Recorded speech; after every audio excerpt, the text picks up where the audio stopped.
Toga's back there, ladies and gentlemen. Welcome. Let's Toga, you here? Yes. Great. Dr. Peabody, how are you? I am well, my. Greetings. I'm well. How you doing? You can hear Very, me? very good, very good. Good. So you Yes, here? I'm hearing you. I'm hearing you. Awesome. Yes. So we just making our way so you are to do the introduction here today. Toga introducing the whole show today. We still Ye- Oh just yes. got on. We're So still waiting for people to come on. yes. So yeah, So as yeah. we await other people, is also just good to to talk some. There are some crucial international things ongoing. That's what I heard. That's what I heard. And most of those things have been very concerning, Right. especially the ones that have to do with like three major presidents. There Wow. was an attempted coup in the DRC. Yes, I watched that yesterday. Yes, And they had yes, missionaries as well. Yeah, a yeah. very, very, very serious issue. Some people in the high ranking of the military, some other foreign Western nationals Right, were all right. involved with the matter. Yeah, it's crucial. And then the issue in Iran, Yep. with the helicopter crashing. Mm-hmm. Mm-hmm. And there was some issue also in Ghana, though the president wasn't in the convoy at the time, but Wow. a vehicle belonging to the president in a huge convoy Wow. also collided with a truck somewhere from one of the regions in Ghana. Wow. And I think a couple of people died too, and Oh all my of God. that. Hmm. Yes, but for the listeners, tonight we're all very aware of the issue with the rice situation in the country. Yeah. Yeah, Yeah. This that's is a the price very, of rice. very The price of rice gone up rice. again. Yes, it's a Yes. very crucial and very topical issue, Yeah. and I know the panelists will spend a lot of time on that. Mm-hmm. Spend a lot of time on the rice issue. Rice is a serious political commodity. Yeah. Yeah, Yeah. especially when it comes to a country like Liberia. So a Yeah. lot of time will be spent on that. We will also spend some time also tonight on a situation from the Liberia Water and Sewer Corporation, Hmm. and I hope Mr. Gonglo can count on it. Mr. Gonglo has been very concerned with this whole issue of no objection, Mm-hmm. the Mm-hmm. whole issue of sourcing, Yeah. regarding the PPCC, and it seems like it's going from one ministry, one agency, one government to the other. Everybody seems to be in haste, and I don't know why Awarding, such haste. awarding Uh, contracts. you know, Yeah. yeah, the whole country. So. It seems like every ministry and agency now is becoming an issue. The PPCC is practically becoming a toothless bulldog. Wow. Yeah. Yeah, It seemed like yeah, it's anybody could just practically. send It bill seems like people and just it just passed. overshadowing the PPCC, just running Yeah. everything without the PPCC.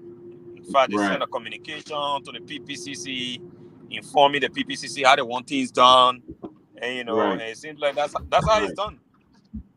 Everybody Right. seems to be very afraid about their job and all of that. Yeah. Yeah. So So people uh, can just come and overshadow, run things through, and yeah, just it run just things. And yeah. it seems like nothing much happening. So we got that issue to talk about, and then we get some heads up on the situation regarding transportation, Hmm. which has to do with transportation issue. You're talking Yeah. about Ministry of Transport's involvement.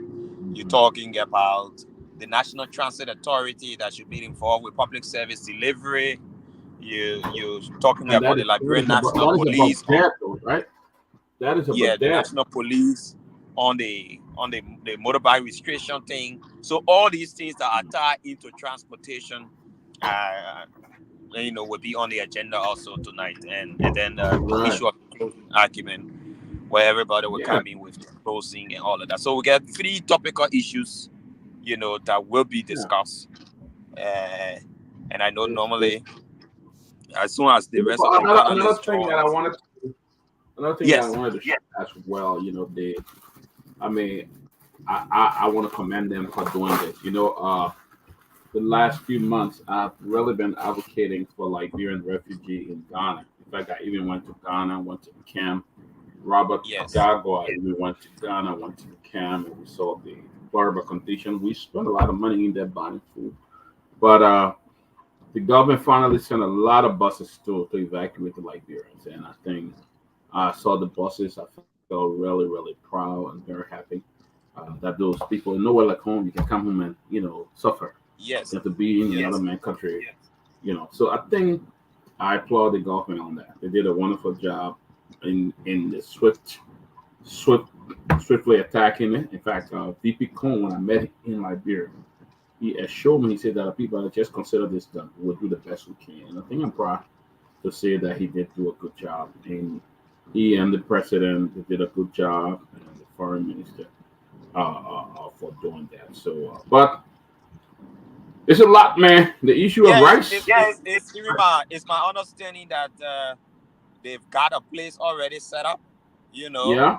in Bunk County, Okay. where those who cannot quickly reintegrate into the society can start from there, while Well, they they can try make to, it. yeah, while they try to They get can, they connected to can their make it. people and all that. They can make it. I don't know It's how not. long that. It's where they have maybe electricity, but right now they don't even have electricity. They cut out all the electricity and other thing on that camp. They don't have it at all. So the best thing is for them to come back home. So thing to come back home. But Toka, I want us to recognize some people that are joining us, and we ask that you just Exactly. share this show, guys. Just click it like I've been doing. I put it in most of the chat group, that room that I'm in, and then people get to come on and watch it. So just a few people are still Okay. joining. James Nafor watching from Washington D.C. James Coyote Jr. James Coyote Jr. I'll be in touch with you, brother. Watching from Monrovia, Nora Hope. Welcome, Nora. Good to see you. Elizabeth Bowen from Gettysburg, Maryland. Uh, uh, uh, uh, Yamtro Kanga, watching from Minnesota. Hi, Yamtro Kanga. Uh, uh, Gwen Johnson Smith. This is the biggest news, the increase in the rest price. My big brother Edwin Cry, it was good to see you on the weekend, man. Good to see you. And Christiana Roberts. Christiana, welcome. Good to see you always. So we are here, and Toga, you got the information, especially on like Bureau Stable Food weekly Chile, watching from the People Republic of Haven. All right, buddy. I don't know what that country is. So you know, but share the show, guys. Just keep it going. Keep sharing it. I do what I do. Every chat room I'm part of, I share this link, and then and people get to come on because sometimes people forget, when we are Right. on with that. So I do that. But yeah, Toga, you've been there. You got it lined up. Line up when you're ready. We'll dig into this stuff like that. But it's really really tough. A lot of things happening in the country now. Lasana Kone, he's watching from Paris. Lasana, thank you. Otello Swat, welcome, Otello. We'll recognize you guys as we go through the program. But all you guys come and thank you for our friends in Europe as well who's watching. So I know some of my friends in Sweden are also watching from the Union Liberia Association in Europe. They call them European Association of Liberia, EFLA. They also, I always go to Germany or go to Europe to the Independence Day program. So I'm there every year. We go to different countries. But Toga, you got much of the information, man. Tell us about the happening. What's going on in Yeah, Monrovia? yeah. So the first thing, the Liberian situation can be easily predicted. There are times you hear in this country where there is smoke, there is fire. There are times you will hear some gossips, and those gossips can just come to be reality later. And that's the situation with the rice thing. I think a night ago or 2 nights ago, everybody was talking about this thing coming. Yep. And yes, and the government was being tight-lipped on it. Nobody was actually speaking to it. And then today it just unfolded the way it did. Yep. And it came in, at a very crucial stage. Yeah. It's very early as a government, for all of these things to be happening at once. It's Yeah. so very early, you know, uh, and it's difficult Yep. to put a spin on something that happening this early. Yep. Very difficult. Yeah, Yep. it's very difficult. So Yep. the government is linking what's happening to some 20 to 24% surcharge on rice, and, importation to the country from India. Hmm. That's one of the things. They're putting it to. They are also talking about, I think, insurance policy that is coming from maybe those ships and things that are coming in, their insurance policy, maybe some of the waters they have to pass through and before they reach Liberian shoulders and all of that. Oh, shit. They are also talking about the free charges and all of that. But, to me, these are some of the things that we can control. In fact, they're even talking about the war in Ukraine, because I heard the Minister of Commerce talk about that. You know, so You know how Ukraine long that too war also is? has an the Ukraine too has an impact.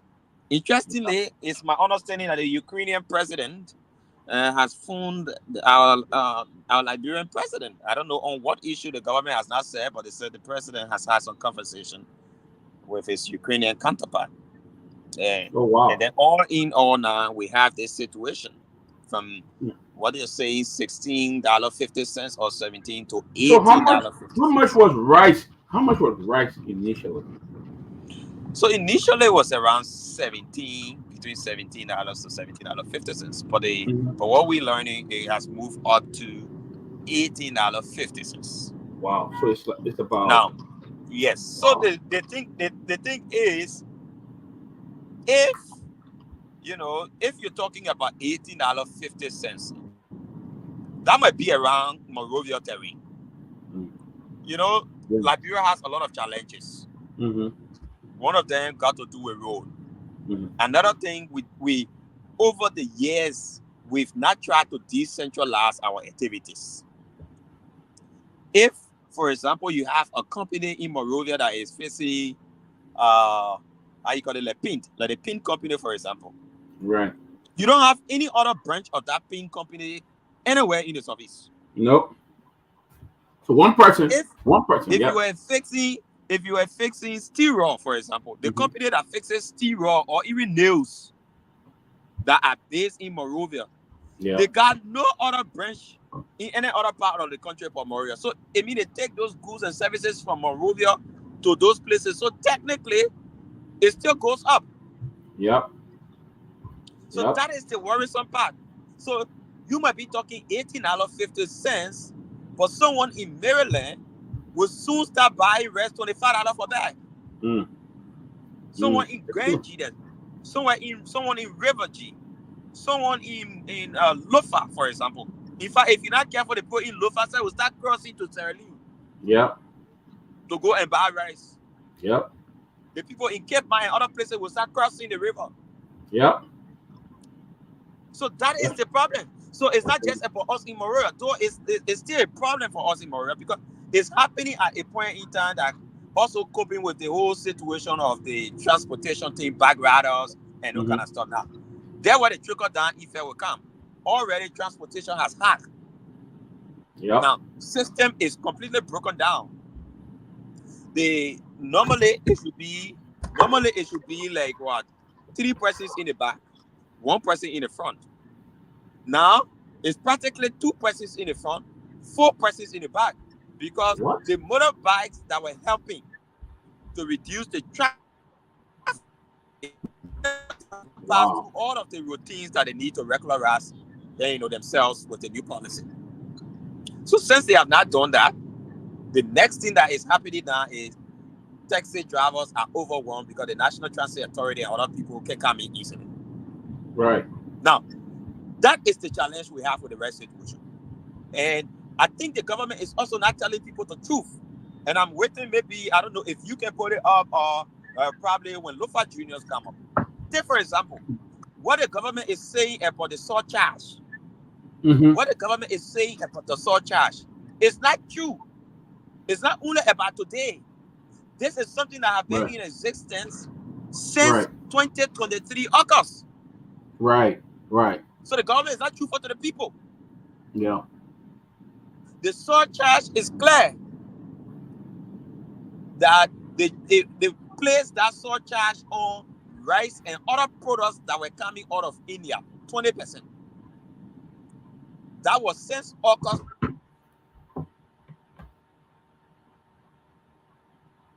Yeah, tour guide. 2022. It can be Okay, placed. he's back. Yeah, it can be placed up later on when the rest of the guys come, and you will see. Right. Now the government is saying, in fact, these people have moved up from 20% to 24%. That's what the government is saying. That So they say totally. because of that. Yeah, that's what they are saying. But the real issue is, like the minister was even saying today, from the minister's statement, he tried to even insinuate that there is a rice cartel and the government has no control of the rice cartel. How possible that can be? How can the government not have control of the rice that come in the country? But because they don't want to tell some of the things they don't want to tell the public, because when you hear rice is a political commodity, it's beyond just the aspect of, when it's not around, the instability it creates and all of that. It's because also there are some major permits for rice that come strictly from under the office of the president. Wow. When you hear, let me repeat, when you hear somebody say rice is a political commodity, it's not just about the instability that it creates when you barely find it. The real issue is because rice sits directly under the office of the president. There are some direct permits that the president must approve to say, give John Brown the contract to bring in rice. Right. That's why the market is small. So that cartel technically works with look at the issue of subsidy that we gave. I mean, people who are business people, sometimes you got to even go and get their subsidy up to 15, 17 million. Last time I heard, for the CDC to have contained the price of rice at the level it is, I'm hearing around 11 to 14 million subsidies they have to create. That you have to put into the rice market. Yep. So you have to subsidize it yourself. The government has to subsidize it, right? The government is doing that. Now, that's some of my problem I even have with the Minister of Commerce, for example. Because if the Minister of Commerce knew very well that there was an ongoing negotiation with the minister, that look, rice price, because these things don't happen, hurriedly. These things come out of long-term negotiation. So from the time maybe the government came to be, the people have been discussing that. Right. So you can't tell me you just passed a national budget. Now, you passed the budget and you could not include the issue of subsidy on the rice importation. Right. And you allow the budget to pass with all that. You pass a budget of over 700 million and you created. So it means the minister of public works and the government also is playing the people. They know what's going on. They know what's going on. Wow. Because we just passed a budget. We could have provided the subsidy at the time. Why did we ignore the subsidy? Why can we come only at this point in time? Right. We come only at this point in time, and we want to make it appear like, there is a surcharge that the people in India are placing on rice. That's why we're increasing the rice. So this is unfair. These people can buy rice for themselves. These people able to keep their horses stuck with rice. The people who can get it here, who every day they need it. That us, the ordinary people. That the ordinary people need it. Yes. And you are creating this. The next thing, every other major thing in this country is going to climb because of the in the next few days. The young men who rides a motorbike, that goes to a kobo shop to buy rest in the morning. He buy a kobo to eat before he get on your hustle. The fight you to pay $100 and because red price go up, he pay you Yeah. $100. He will start charging $20 distance for $50. Yeah. Yeah. Things will increase. But this the And rescue that we would are this the acting. rescue. Yeah, we are acting as though we have no control. Lofa, I think you saw that document about the communication from India. It's somewhere in the chat room. Yeah. I'll Yeah, share. the one I'll from India, where the public has to see that document to see where the government is misleading the people. Because this document that you see is uh dated August 2023. yeah. That since this surcharge was put on this importation, today you can still be complaining about that. That's why we need to register. You can't continue to raise that issue when from 2023 up to today, we still at $17. What has changed? If you're looking for money, maybe to add on to some of your things you're running, just tell the public what's going on. That's true. Because I mean, Wow. So you Toga is talking about the increase. Toga has a lot of information being a journalist on the ground. Let me get him back in here.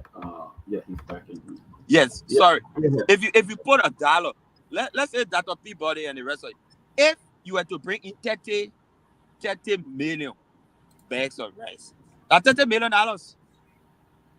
Easy, Right. easy money. Yeah. And people are getting rich out of this rice industry, and it's at the detriment of the people. The ordinary people are suffering. The Uh, ordinary people are suffering. This rice issue is a very serious issue. We cannot overlook it as a country. We must take it seriously. You have a okay. country.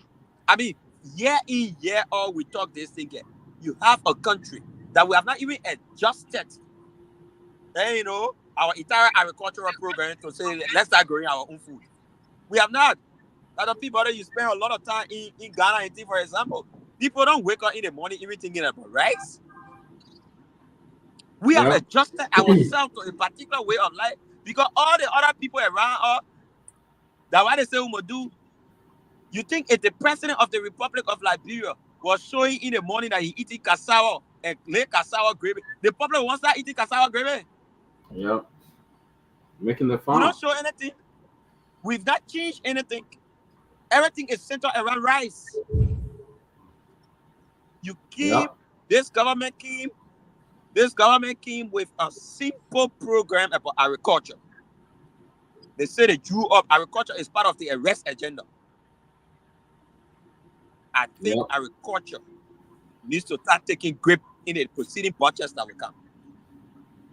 So if you got that document, you can put it up, and then we're glad that the rest of you are up, and other people will soon be joining us.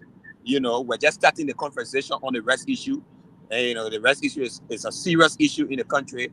By tomorrow, the price of rice will climb, and by tomorrow or day after, you will see it affecting other sectors of our economy. And it's good that we continue the conversation on it. Thank you, Lofa. Mhm. See Grace in the back. Grace is here. All right. Grace, good to see you. Uh, uh, Good to see you, Grace. Good to see you. Good to see Robert. Good to see Julius. All you guys. Welcome. I'm gonna put it up. Togai is running up through a lot of the happenings in Liberia. So you guys been here. Robert, let's start from you. Togai had just gone through. There'll be some other stuff we'll put out, and then he will come back and talk about those things. But let's get our talk. We're talking about the first thing he ran us through was the rice issue in Liberia with the price and everything going up and the suffering that he's going to create and stuff. Yeah. So it's great to be on. Hello to everyone. Toga, Chris. Thank you. But look, I let me start with my disagreement with Toga a little bit. When he says something about what our neighbors are doing with regards to what they eat, as opposed to what we are doing. In Ghana and other countries, whatever they deem as their stable food is provided. They whatever they like, be it bangon or whatever is considered the Ghanaian or the Nigerian staple food is on the market. There's not a shortage of that on the market. And so for a country with for a country that is almost 100 and something years old, this is nothing new that Liberians love rice. For God in heaven's sake, we had a rice riot in our country. And so this is nothing new for this government or any government for that matter. This is nothing new in the country. And so the question is, knowing what Liberians love to eat, when are we going to become responsible people to say, how do we once and for all resolve uh, this issue with regards to the high price of rice, especially imported rice? No government have truly addressed this issue. When are we going to be able to feed ourselves? When are we going to once and for all not allow those who don't necessarily need rice daily to not control uh, our stomach? Large majority of the importers do not need rice to eat every day. They are foreigners. They are Lebanese. They are Indians. They don't need rice to eat on a daily basis. But guess what? They control the rice industry in Liberia. Everything that Liberians need, some way, somehow, is controlled by foreigners that don't necessarily need those things. There is no other word that can describe this but just irresponsible. We have not been responsible as a government and as a nation because I don't know if this is a brain surgery to once and for all put together a plan to solve this rice crisis issue. You talk about agriculture. What do we need to start the investment in rice productivity in Liberia?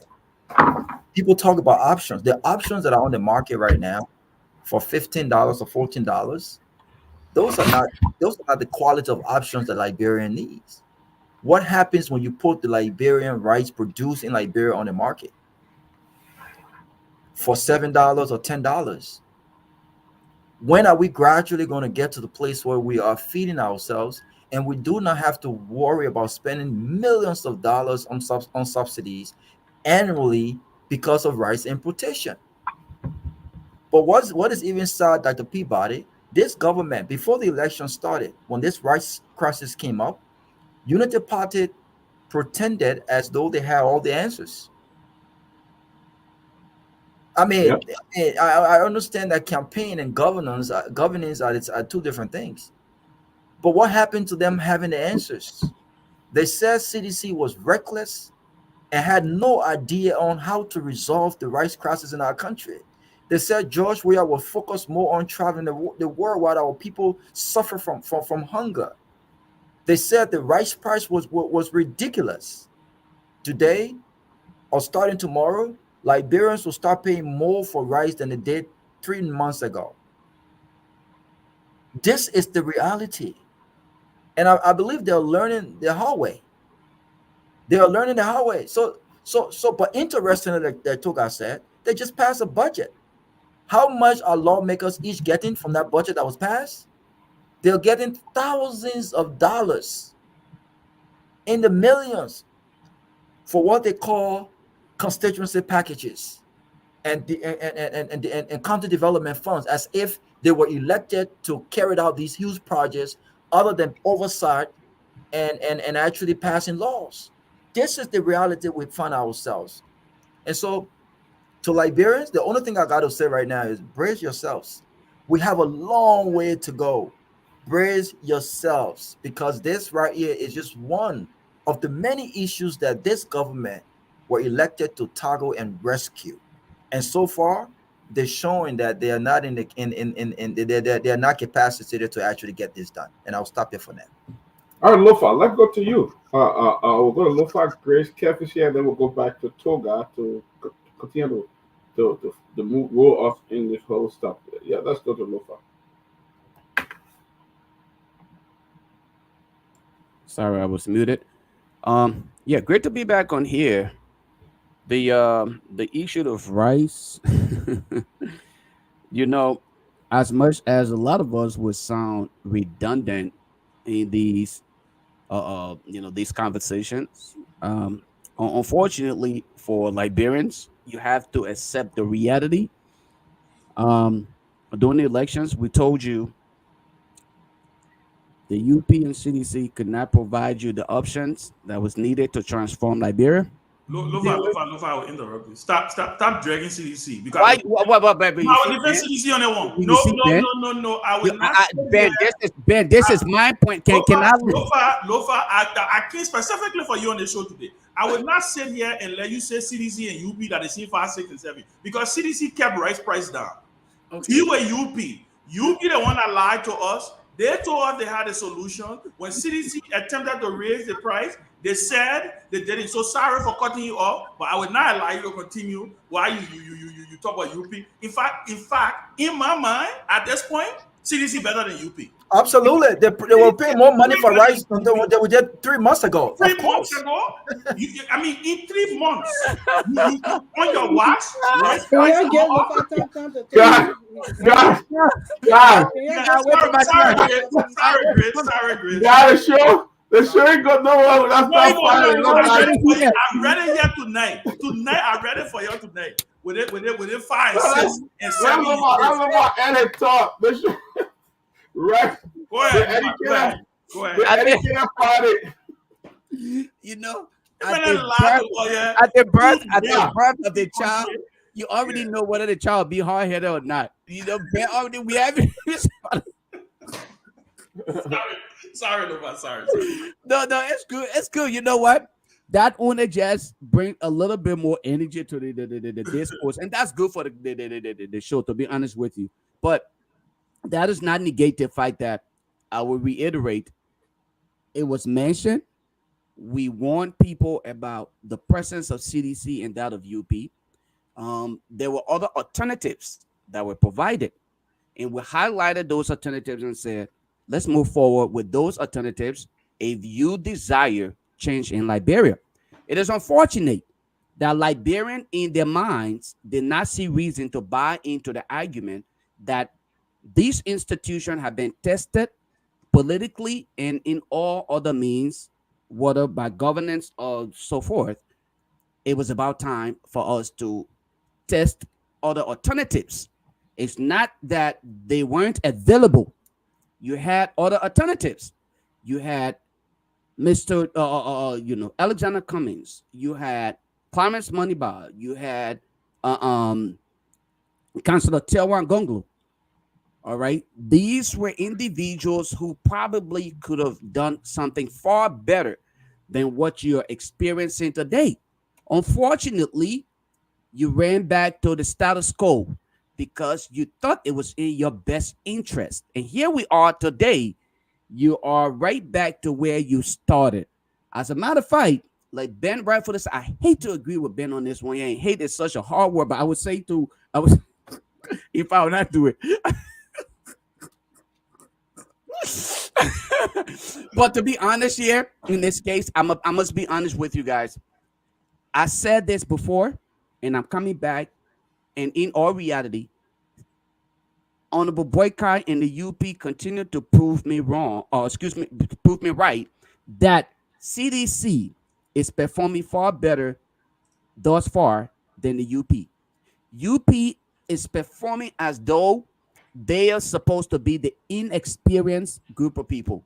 The self-proclaimed educated and experienced people today don't even understand how to manage price, price management, and other things that need to be done under the experience, in quotation, the educated group of people. We are struggling with management. It's sad. And you know what I really want us to do tonight, hopefully after everyone have literally just, you know, lamented on their view of this rice price increase, let us give the people chance to speak to the increase of rice. President Weah, who is uneducated, as they claim. President Weah, who was inexperienced, as they claim, was able to manage to maintain rice price to a much more reasonable price for the people to purchase.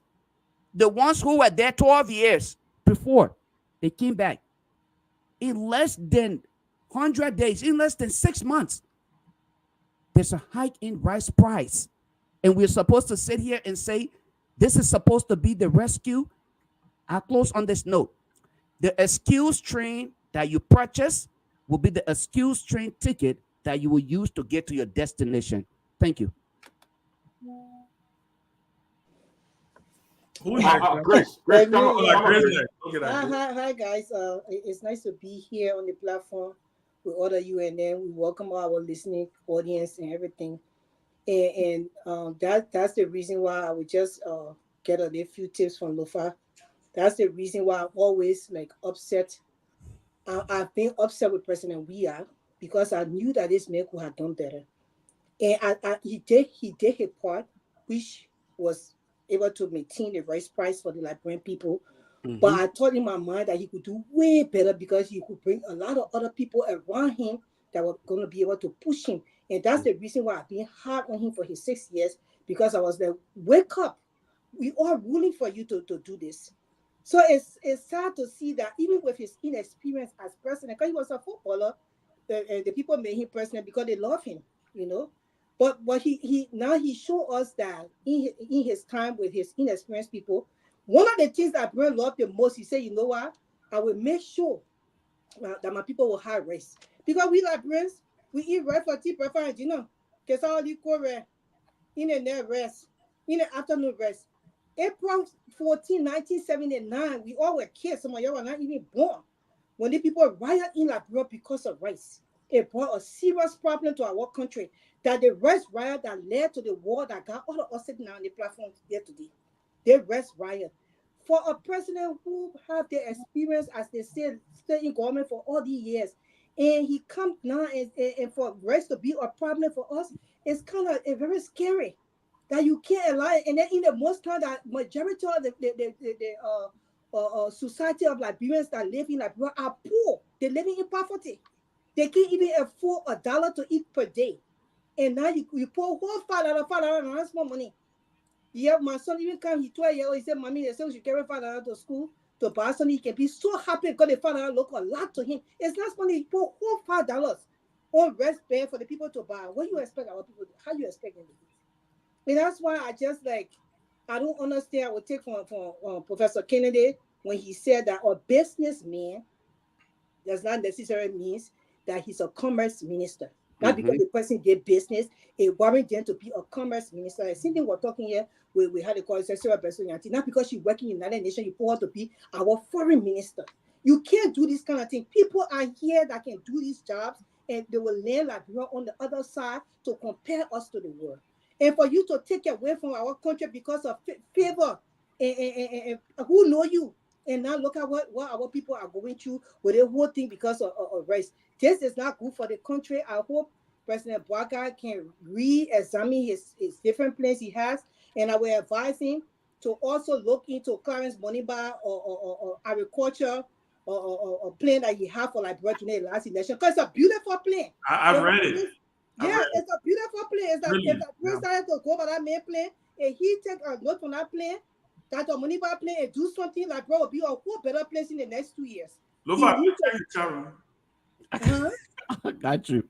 Yeah, he needs to go back to the drawing board, call people on board that will be able to take that work. Make him at the net and the ready thing for is me. that President Bwaka, with their whole breast beneath the Lebanese people, they engulf into our system. And Bwaka, he afraid of the Lebanese. The man is afraid of the Lebanese. Because every time I went to the office in that when I was there, the Lebanese people were full of waiting for him. So they whole cartel what they got with the rest business is suffering our people. They need a fun time now to fix something for the Liberian people. Because going forward, I will land on this. It's not good for the country. When it comes to rest business, don't play Liberian for rest business. Thank you. Let's do a Keff, and then we'll go to Professor. Oh, Kev, give me your time. Kev, give me your time, Peabody.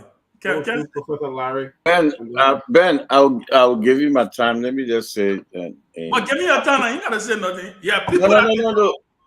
No, I just want to just explain small things. I will turn it over to you, Ben. Okay, thank you. Okay, let's come back. You put a picture of Ben. Yeah, come on.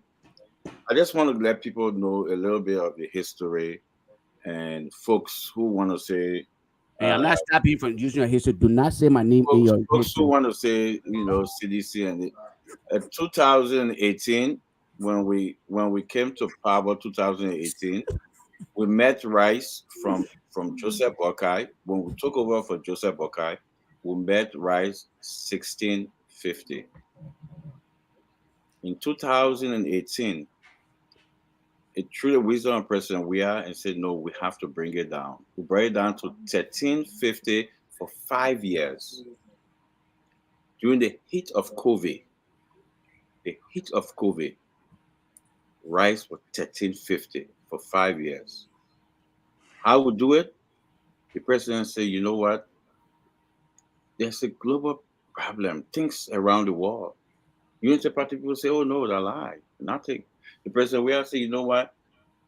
We, the Liberian government, will pay for that extra money. So they were giving the Liberian government, they were giving importers the $11 million for 5 years. And the Unity Party people say, look at their post. They beat on George Weah for that. They say you're incompetent. We can do it. We can do it. And now they're there. We explain to you guys that those guys are criminals. You still they get experience. Liberia is not about experience. It's about the heart. What you get for your people. And that's what George Weah. George Weah, you can say he ain't learn book, he ain't get no nothing. But what George Weah has, a heart for the people.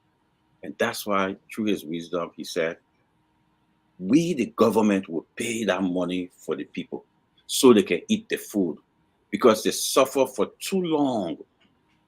But folks, convince those people that a man who took from the Unity Party, Joe Boakai government, 1650 and brought it down to 13, he's bad. And you know why they're doing it? You know why they're doing it?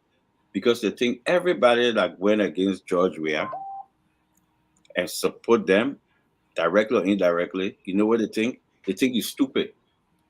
You can say all you want to say. They think you're damn stupid. And that's why. Because they know that if you're not stupid, you can look at it and see that there's a global problem and what George Weah did to keep it for 5 years.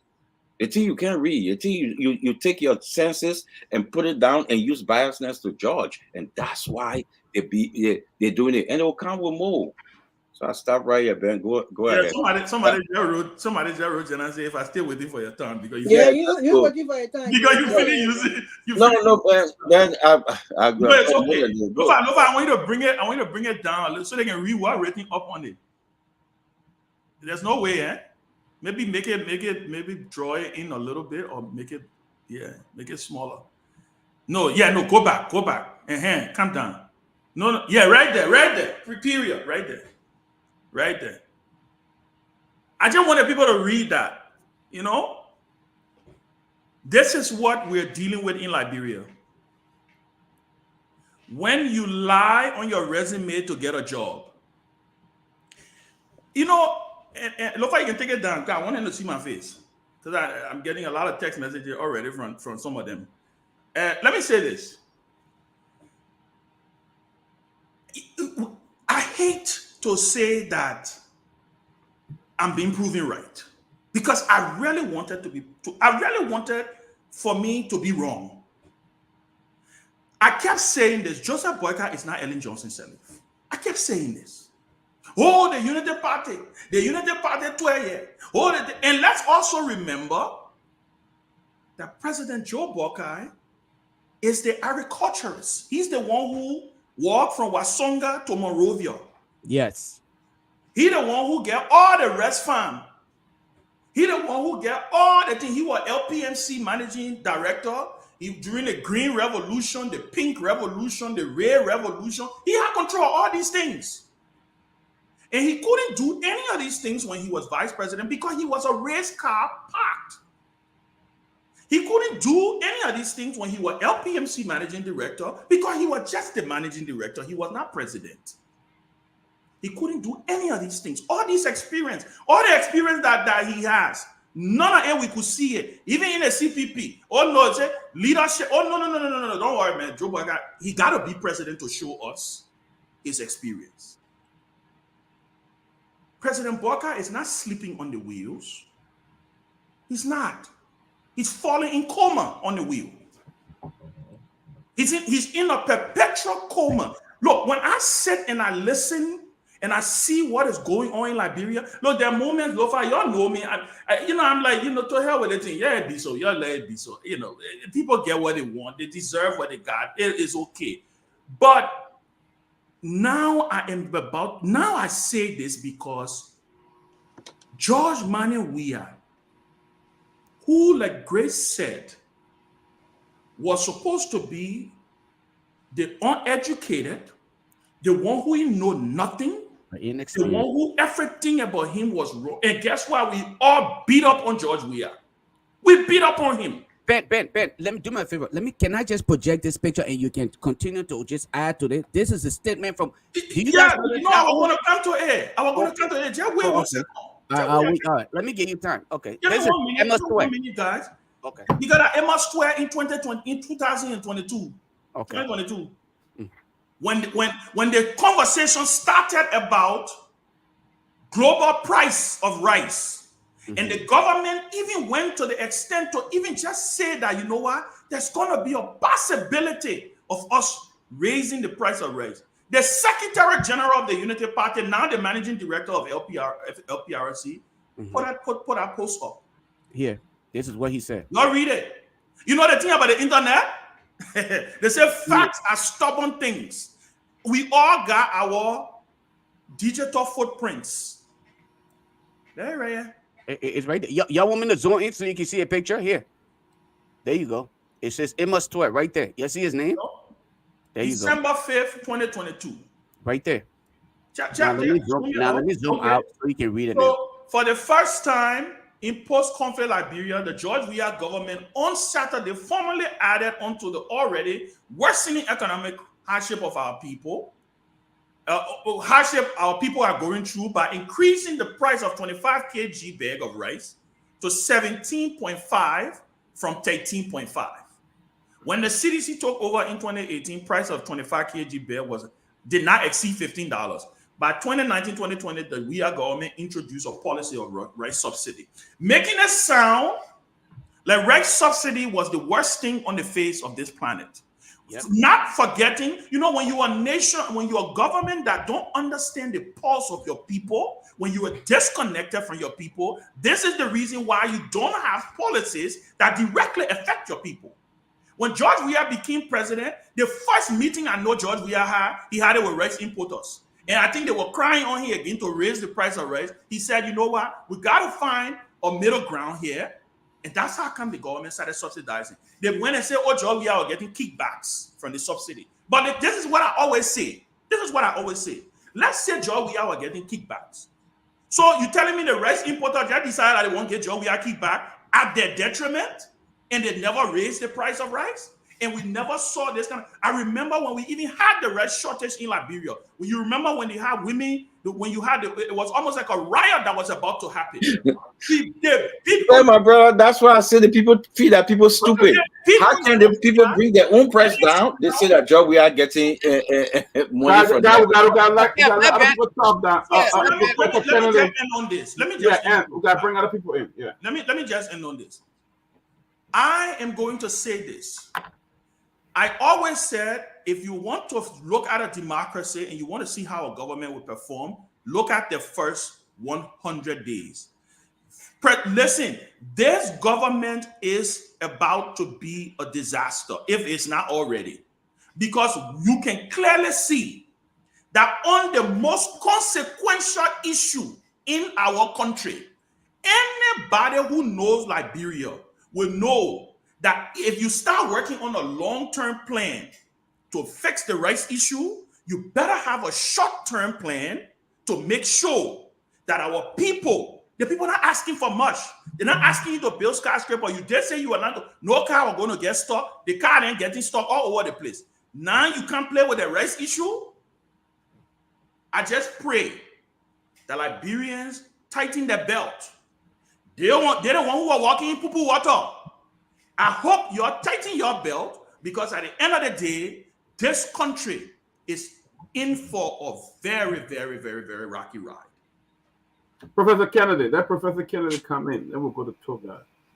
Yes, sir. So I'm not even going to start by blaming the CDC, because I don't want Ben to jump down my throat. So I would take that right off the table. But look, I would try to be balanced. So Ben makes some good points, and Grace made some good points, right? You would think that after 40 years, we would have a plan, a policy in place, because this is a threat to national security, because we saw what happened with the rice riots. So this is a threat to national security. But I think the other part that everybody seems to be missing is, there are three things. The part that everybody seems to be missing is, when you increase the price of rice, that would more than likely happen. At the same time, the value of the Liberian dollar has been falling. So you need more LRDs. Like right now, since this government came in place, right, the value of the LRDs, I think it's around 194 to 1 USD. So something you were paying for, let's say maybe 3 months ago, for about, let's say 180 LRDs, you're going to need at least about 194 LRDs to pay for the same thing. So you're getting hit twice. The increase in the price of rice, at the same time, the value of the currency is falling. That's bad news. That's going to put a lot more stress on the people. Everybody seems to be following the same strategy, right? Let's come in, and Ben is right. When President Weah came in, when former President Weah came in, he met with the rice importers, and he passed that executive order in terms of with tariffs, taxes on rice importers. Ellen did the same thing. President Boyka did the same thing. I think in March, either March 7th or March 8th, it was the second executive order that President Boyka signed. You have to let this cartel, you have to disband this whole cartel, because it's basic financial principle. When you try price controls, it only works in the short term. If you have like a crisis like COVID, things like that, you can do price control. But price control in the long term, that stuff has never worked. We've seen it happen in other countries. We've seen it happen in Kenya. People have been protesting. Guinea-Bissau, they've been doing it. Cameroon, they all have these price fixes on rice. It hasn't worked. So I don't know what their strategy is going to be, but I haven't seen a clear policy on something that is a national security threat like rice. I haven't seen a clear policy that said, look, when we come in, this is what we need to do. Like what Ben said, you need to have an immediate policy right now, which is your tactical solution, and your long-term strategy, which is, okay, in the long run, this is how we solve the problem, right? We start mechanized farming, we start growing our own rice, we can feed our own people. But in the short term, what is the strategy? So this is, I mean, you would think that everybody would be all hands on deck. The current administration would have had a policy in place coming into power to address issues of rice, because rice is a national security. We've seen it have governments overthrown. So you think they would be able to step up to the plate and do that. But pay close attention to the falling LRDs. Pay close attention to that, because that in itself is causing prices to rise also. And Larry, just quickly to you. Yeah. No, I'll turn it back over to you. Larry, quickly. No, I'm not coming in. We'll There's no long term. There's no short term. When I talk about long term, look at the budget. What's in the budget for agriculture? What is the okay? So that short term. Let's talk about short term, right? Short term, you're raising the price up. You ain't even giving the country hope to say, you know what, we're raising it up, but guess what? We have invested $50 million in agriculture. We're working with the World Food Program. We're working with private people. Nothing of that such. You think rice price is gonna you raising it, or you think you will ever bring it down? It will just continue to go up. Yeah. It will continue to go up. You see, they have to understand the market forces, right? Because right now you have issues with the Houthis attacking ships over in the Red Sea. You have issues. I mean, there are global issues going on right now. The war between Ukraine and Russia that is affecting prices. the war in Gaza and the Palestinians and the Israelis, that's affecting prices as well. But you see, because our economy is so based on the extractive sectors and we import pretty much everything we need, that is bad. Because the second something happens in another country, it impacts everything we're doing in Liberia. And that's bad news. So, I mean, look, man, I can tell you right now, if this issue is not addressed, it's going to become a major. I saw when the commerce minister came out initially and it was talking about, freezing or setting a price ceiling on rice. Like, that stuff has never worked. It has never worked. You can do it on a short term. Why? I mean, I don't understand how he will come in and try a strategy that we have seen fail time and time again. It's never worked, but you got to give it to them, right? So they are in power right now, and that's the way it is. Let's hear from Toga. Toga here. Larry said it. Something that we have not been paying close attention to is the rate. Yes. So it's good that Lofa got the video up. That's a short comment from the minister. Maybe we could listen to it before I proceed from there.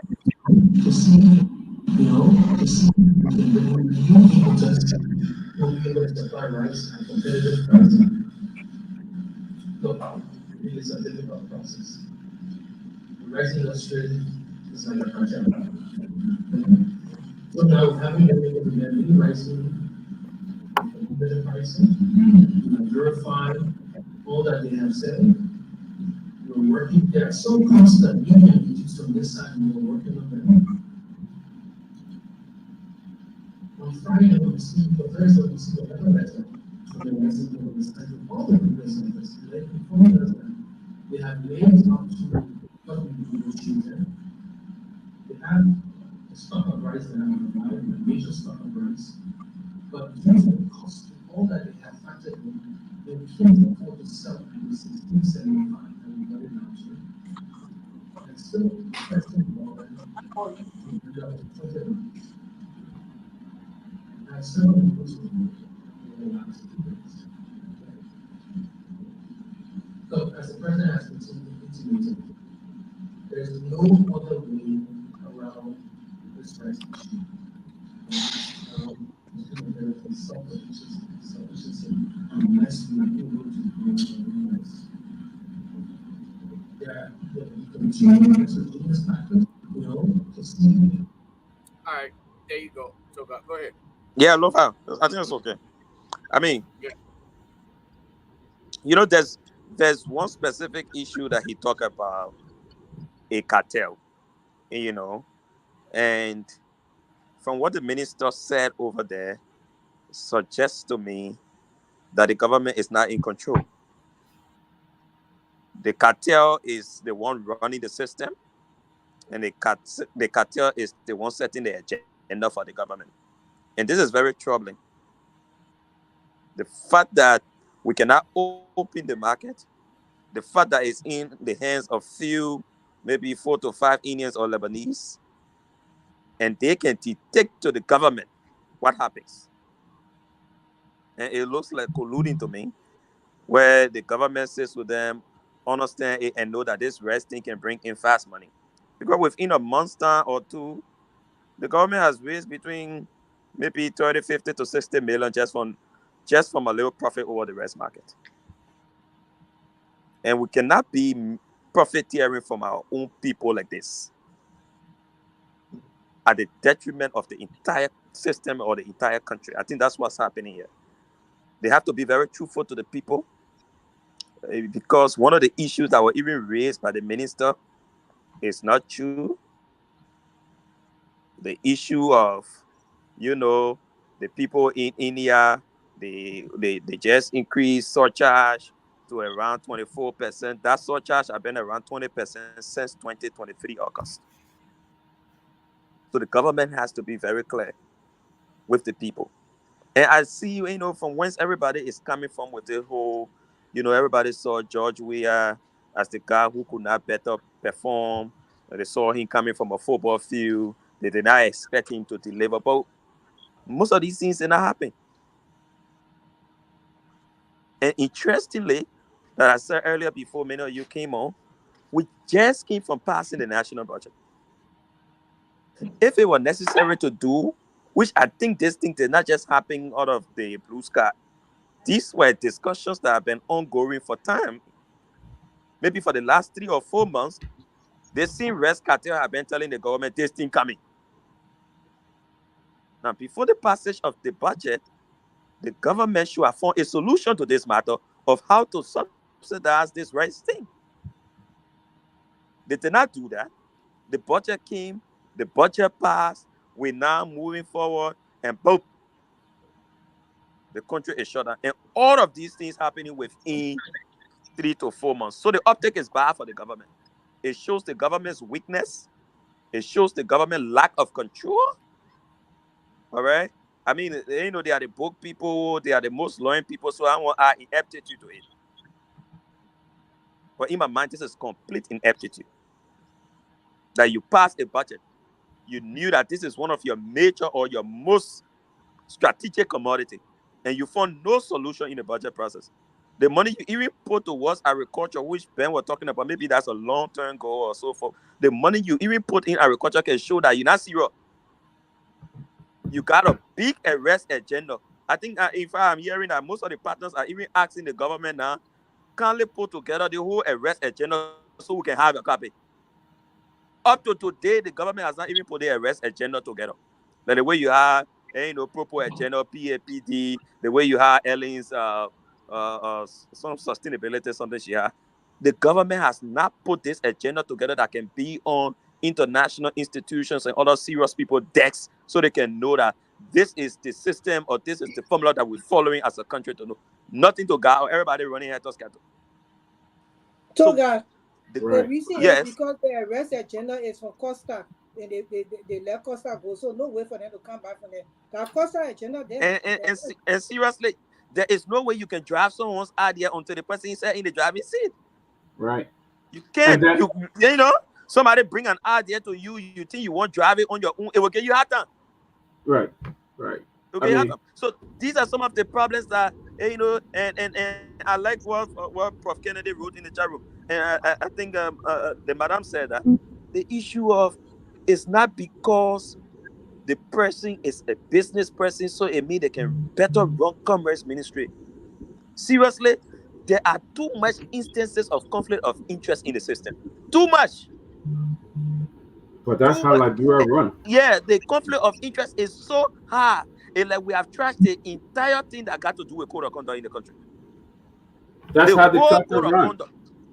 Yeah, code of conduct by done. Code of conduct done from all the people who in the party executive being in the government and they're not resigning to all the people who running their business institution, sitting down at different ministries and agencies and running everywhere. The conflict of interest is very high. Position in government is not meritorious. It's So it's based that is the on problem we got. If all your friends have been business people, you've been running. You don't have to. I saw one post from the commerce minister. I think going back and forth with former representative Gray. Also, he said he got nothing to do in the rest business and so forth. But he been a businessman for the last 2-3 decades. He definitely might have some very strong friends and strong allies in the rest business. It's not about whether he's actually doing that business. The fact is, he's been a businessman for generations. All these same people that he partner, that he friends. Toga, let me borrow. Look in the eyes of your friends and take strategic decisions that were giving them difficulty. You gotta run. Some other guys. Let's give some other guy who haven't spoken yet. Let's give Alex Jones a chance. Let's some guys who haven't spoken yet. Let's give them a chance to talk, and then we can come back to you. To Robert. So.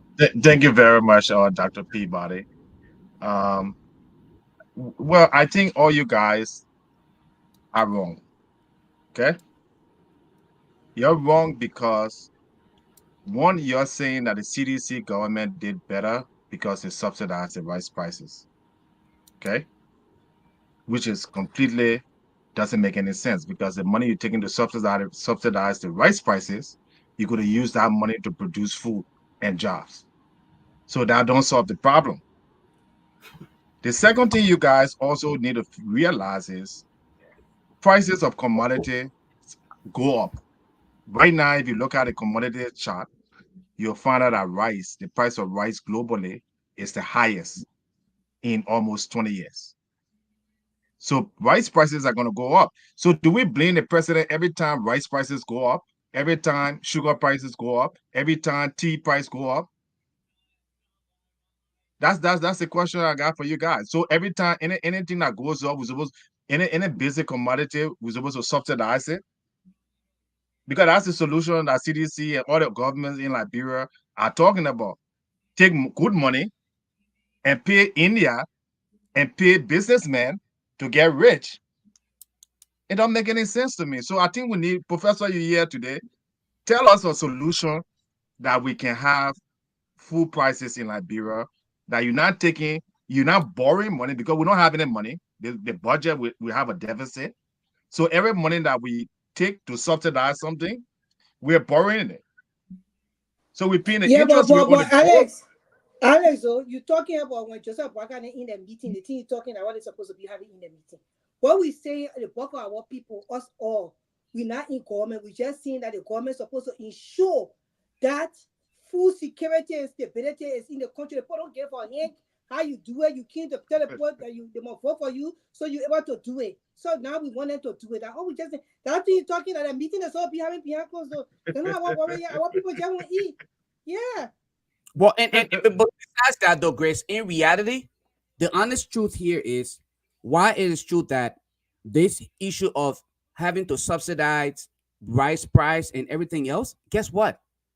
It was a part of the arrest plan to come up with a strategy to address this concern.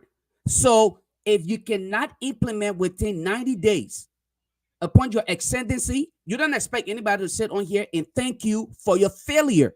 It is a point, and that's the reason why I wanted to borrow 10 seconds of what's his name, Alex's time, to just project the recent release that they are now calling on President Boakai now based on the response from you guys on here. The public response. This is the letter they just posted. Let me just share with you guys really quick, and then I'll give Dr. Peabody give him back the amount of authority. This is the release right here. Now they're running back. These guys are performing like cutnet chicken, no sense of direction. Amidst the series of discussion held with rice import and business communities by the Minister of Commerce with respect to pending increase in the price of the 5% broken, blah, blah, blah, blah, blah, blah. I'm not going to waste my time on that. All right? Now they want to react to the public sentiment or the disagreement.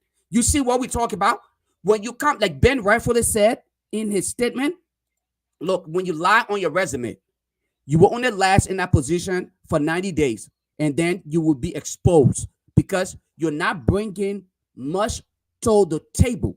You are not an asset. You are much more of... So that meeting is for tomorrow? It's for tomorrow? Y'all go protest again. Alex, you in Liberia.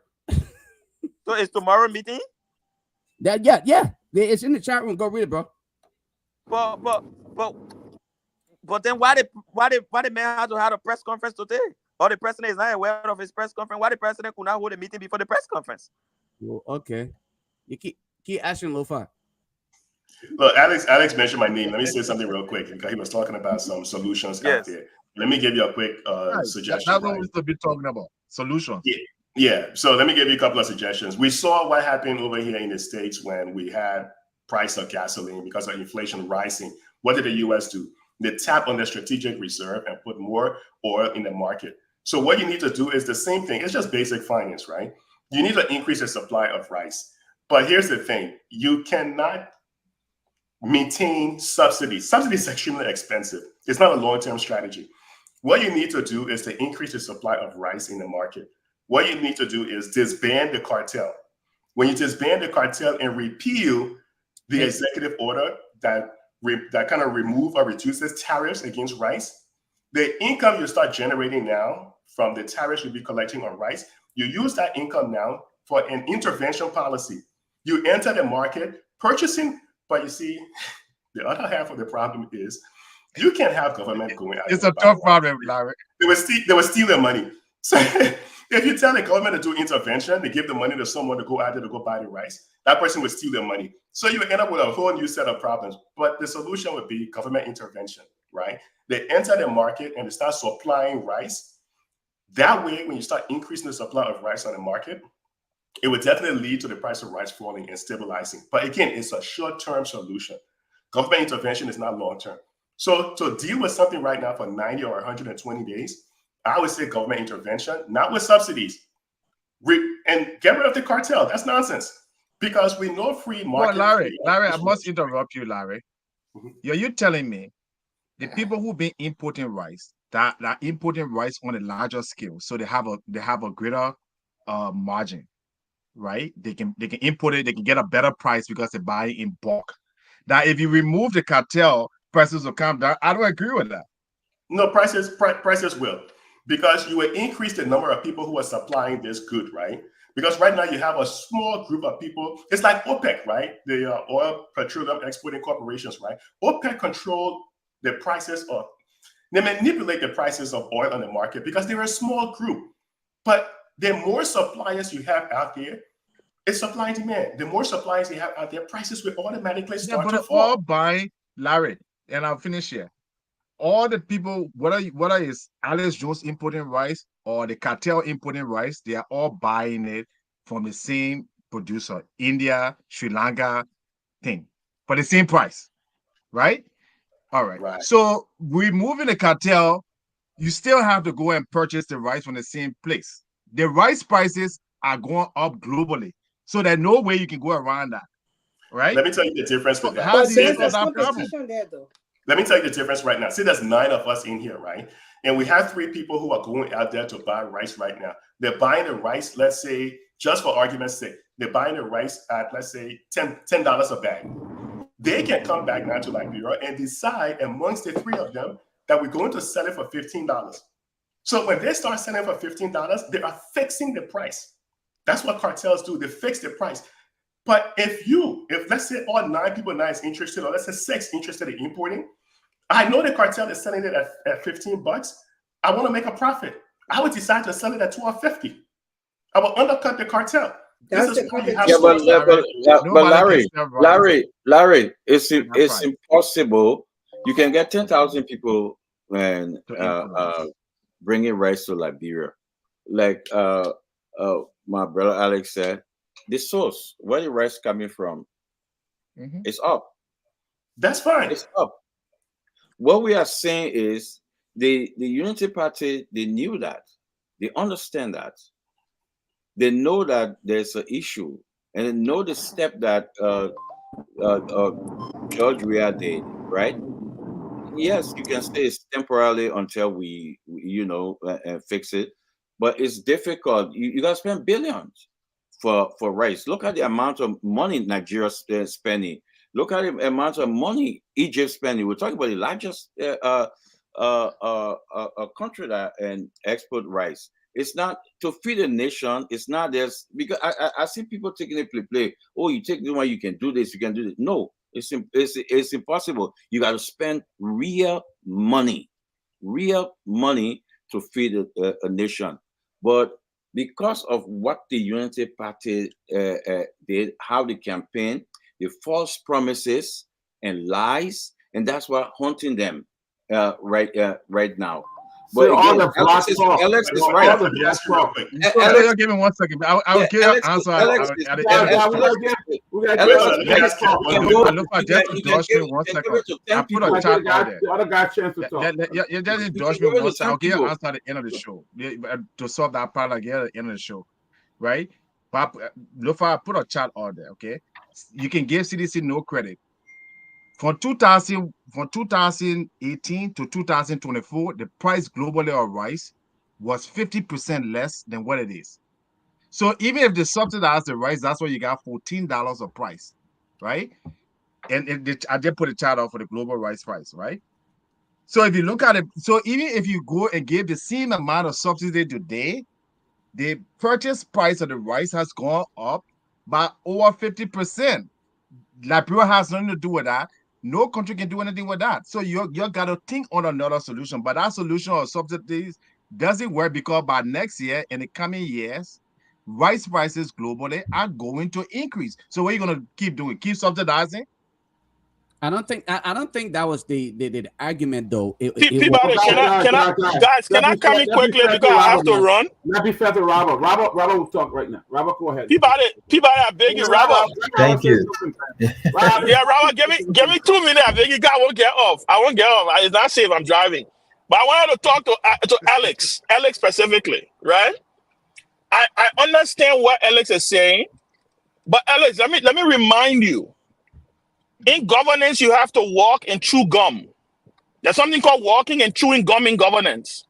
You see, in this country that you got all your expertise in, when the financial crisis hit, what did they do? They did a bailout. Which was a short-term stopgap measure. Yes. So when the auto industry almost collapsed. What did Barack Obama do? Thank you, Ben. He bought General Motors. The government took over General Motors with a plan that in 1 or 2 or 3 or 4 years, General Motors can go back to its shareholders. Lehman Brothers will pay back the government money what they bought. What my argument with the Unity Party government is, you were running for president for 6 years. Joe Boyka has been agriculture minister in Liberia. He has been LPMC managing director. He always wanted to be president, right? He ran in 2017 because he wanted to be president in 2017. So what did they tell me today? That if Joe Boyka had won the election in 2017, but now we're paying $100 for a bag of rice. But now we're paying $100 for a bag of rice. So my point to you, and I will end on this, I don't believe that subsidy is the way to go, but I believe subsidy is a short-term stopgap measure that any sound government will put into place while they work on their long-term agenda to get the country in a position where we become self-sufficient in rice. Because whether we like it or not, our country cannot do without rice. We're now a country that eating arrows or cassava. We don't have supplement to rice. Everybody eat rice in Liberia. So this government needs to develop a long-term strategy to deal with this issue, and they cannot be doing the same thing that the other people they criticize are doing. And by the way, the other people did it a little well better. The only difficulty is that the other government did not implement a long-term strategy, but it's on this government's shoulder to implement a long-term strategy. So I just wanted to highlight that when you say that short-term. It's not a thing because what are we like here now? What the Liberian people will be eating right now? Why are we working on long-term plan? That is the issue, and that's the issue this government. And I think that's why he's calling it. It shows a lack of leadership. It shows that this man is not in control of his government because his Minister of Commerce had a full-fledged press conference today. Why he didn't have the meeting before the Minister of Commerce went out there to say he's coming to go find solutions? It's Joseph Boyka. Again, Joseph Boyka has fallen into coma on the wheels of the presidency. And I bear no regret for saying that. He's not sleeping on the presidential wheel. He's falling into coma and he needs to wake up. Thank you. I'm going. I'll be listening in the back. Stay tuned. Thank you. You're talking about subsidy, right? And whoever hey, man, but you give my time now. What you doing now, man? Give my time back. I've been quiet for a long time. I'll be listening to back too, man. Yeah, my man. You can give more time. Been quiet for over 40 minutes now. But I think Peabody said Lofa, he said Robert, so I just tried to... Yeah, well, me was supposed to go to Ben Sanvee 1 2 minutes. Well, you got made a mistake. Okay, you made a mistake. That's fine. But let me say this. Let me say this, man. When was our first rights riot? Wasn't it 1979 in Liberia? What was it for? Wasn't it for the increase on the price of rice in our country? We're still talking. We're in 2024. Liberia is scheduled to be 177 years old. And we're still talking about When are we going to create a long-term plan to resolve this crisis that is dating back many, many, many decades? Are you serious? We should not be talking about developing a long-term plan decades after this particular issue got people in the streets. Some people died, and we have all of these civil crises in our country for all of these years. So the question is, how long does it take to develop and implement a long-term problem to a very serious issue? How long does it take? Do you need 45 more years? Do you need 100 more years to resolve this issue? I want us to put things in perspective here and really think about how few of a government we have elected many, many, many, many, many years. And even in the 21st century, we have continued to entertain these failed governments. Joseph Boakai, of all people, should not be the president discussing rice production in Liberia. An article came up from people who are experts in this area about what it will cost to increase rice productivity in our country. They said you need $15 to $20 million. How much do we pay annually for to subsidize rice? Can someone tell me how much we pay? And even though we are paying this money, we continue annually to fall into the very crisis here. Obviously, it has not helped the price of rice. The people who have a monopoly over the importation of rice in our country, they are not Liberians. They don't need rice to survive, but they control what we eat and how much we pay for what we eat. So when are we going to be responsible, or once and for all, prioritizing this issue and resolving this food security that we continue to politicize and have continued to kill us for many, many, many, many years? How long is it going to take to put together a long-term plan?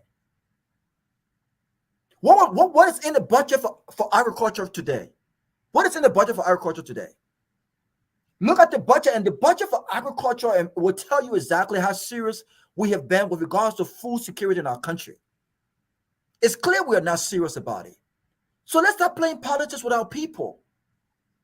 Not just the Unity Party. We have continued to fill our people with regards to our staple food. This is not the issue in Nigeria. Don't compare Nigeria with Liberia, because guess what? They don't need rice in Nigeria to necessarily survive. They don't need rice in Ghana to necessarily survive. You take rice off the market for 1 week or month in our country, you create a war situation in our country. How long would it take for our leaders to get it? You know why they don't get it?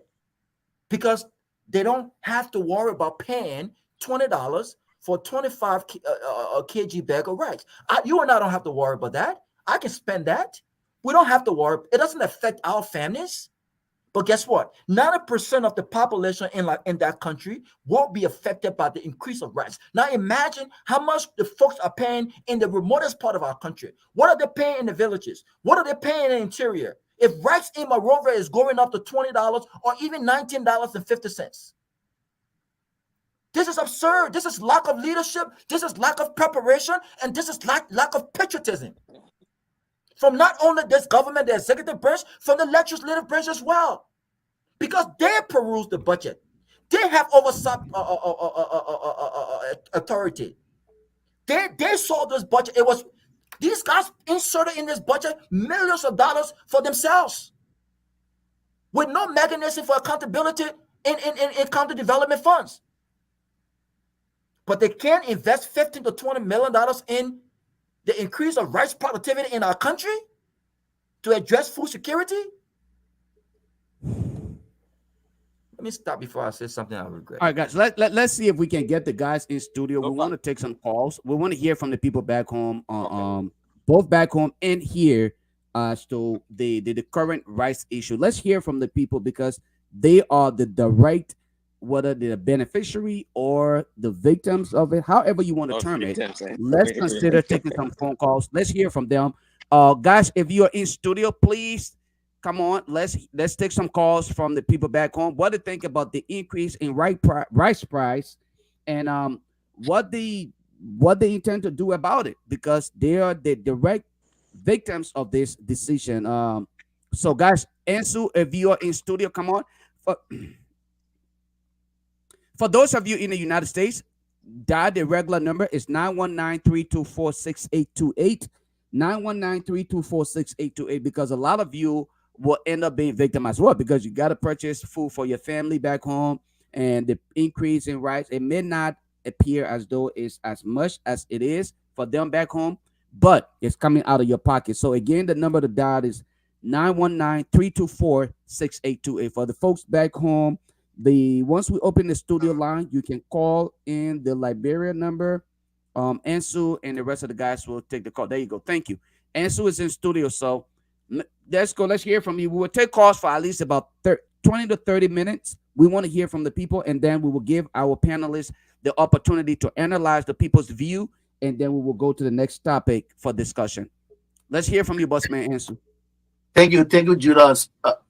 So for those of you back home in Liberia, the number to call 0247 285961. 0247 285961. Are the numbers for you to call and be live on closing argument tonight. Hello? Hello? Yeah, go ahead, sir. Your name? We can't hear him answer. His name again, sir.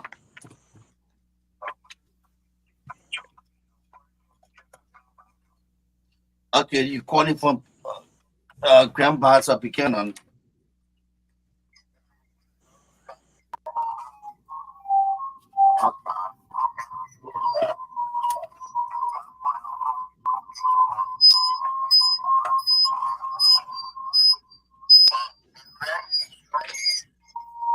Terrible audio, Ansu. Terrible audio. Yeah, go ahead.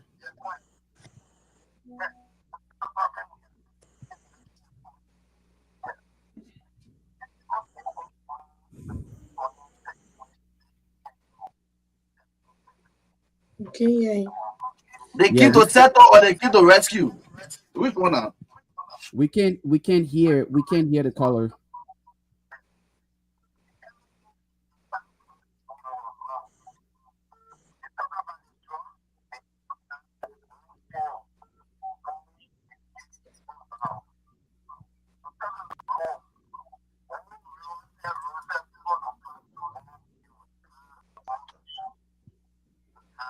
Answer the audience cannot hear. Now can we hear the let's see what we can make adjustment. While you guys make adjustment out there, let's take the call. See, a lot of guys, the phone lines are open. A lot of you here in the diaspora. This is part of the problem. A lot of you here, you will sit and shy away from the opportunity to contribute to these conversations, but you want other people to do the talking for y'all. You have the opportunity to call and contribute. You're asking other people to call. Ja Eddie, you know you have phone. Why don't you call and contribute? Instead, you telling other people you ain't hearing whatever the word you use. But now you're blaming other people. Call and charm in, let people know what you think about this entire thing that's going on here. That's how we all will contribute. Nobody will be anybody's hero here no more. We all will join this entire fight to make sure we rescue Liberia under the pretense rescue. Call and let people hear you. Go ahead, guys.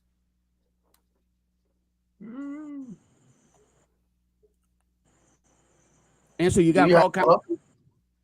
Go ahead. Go ahead.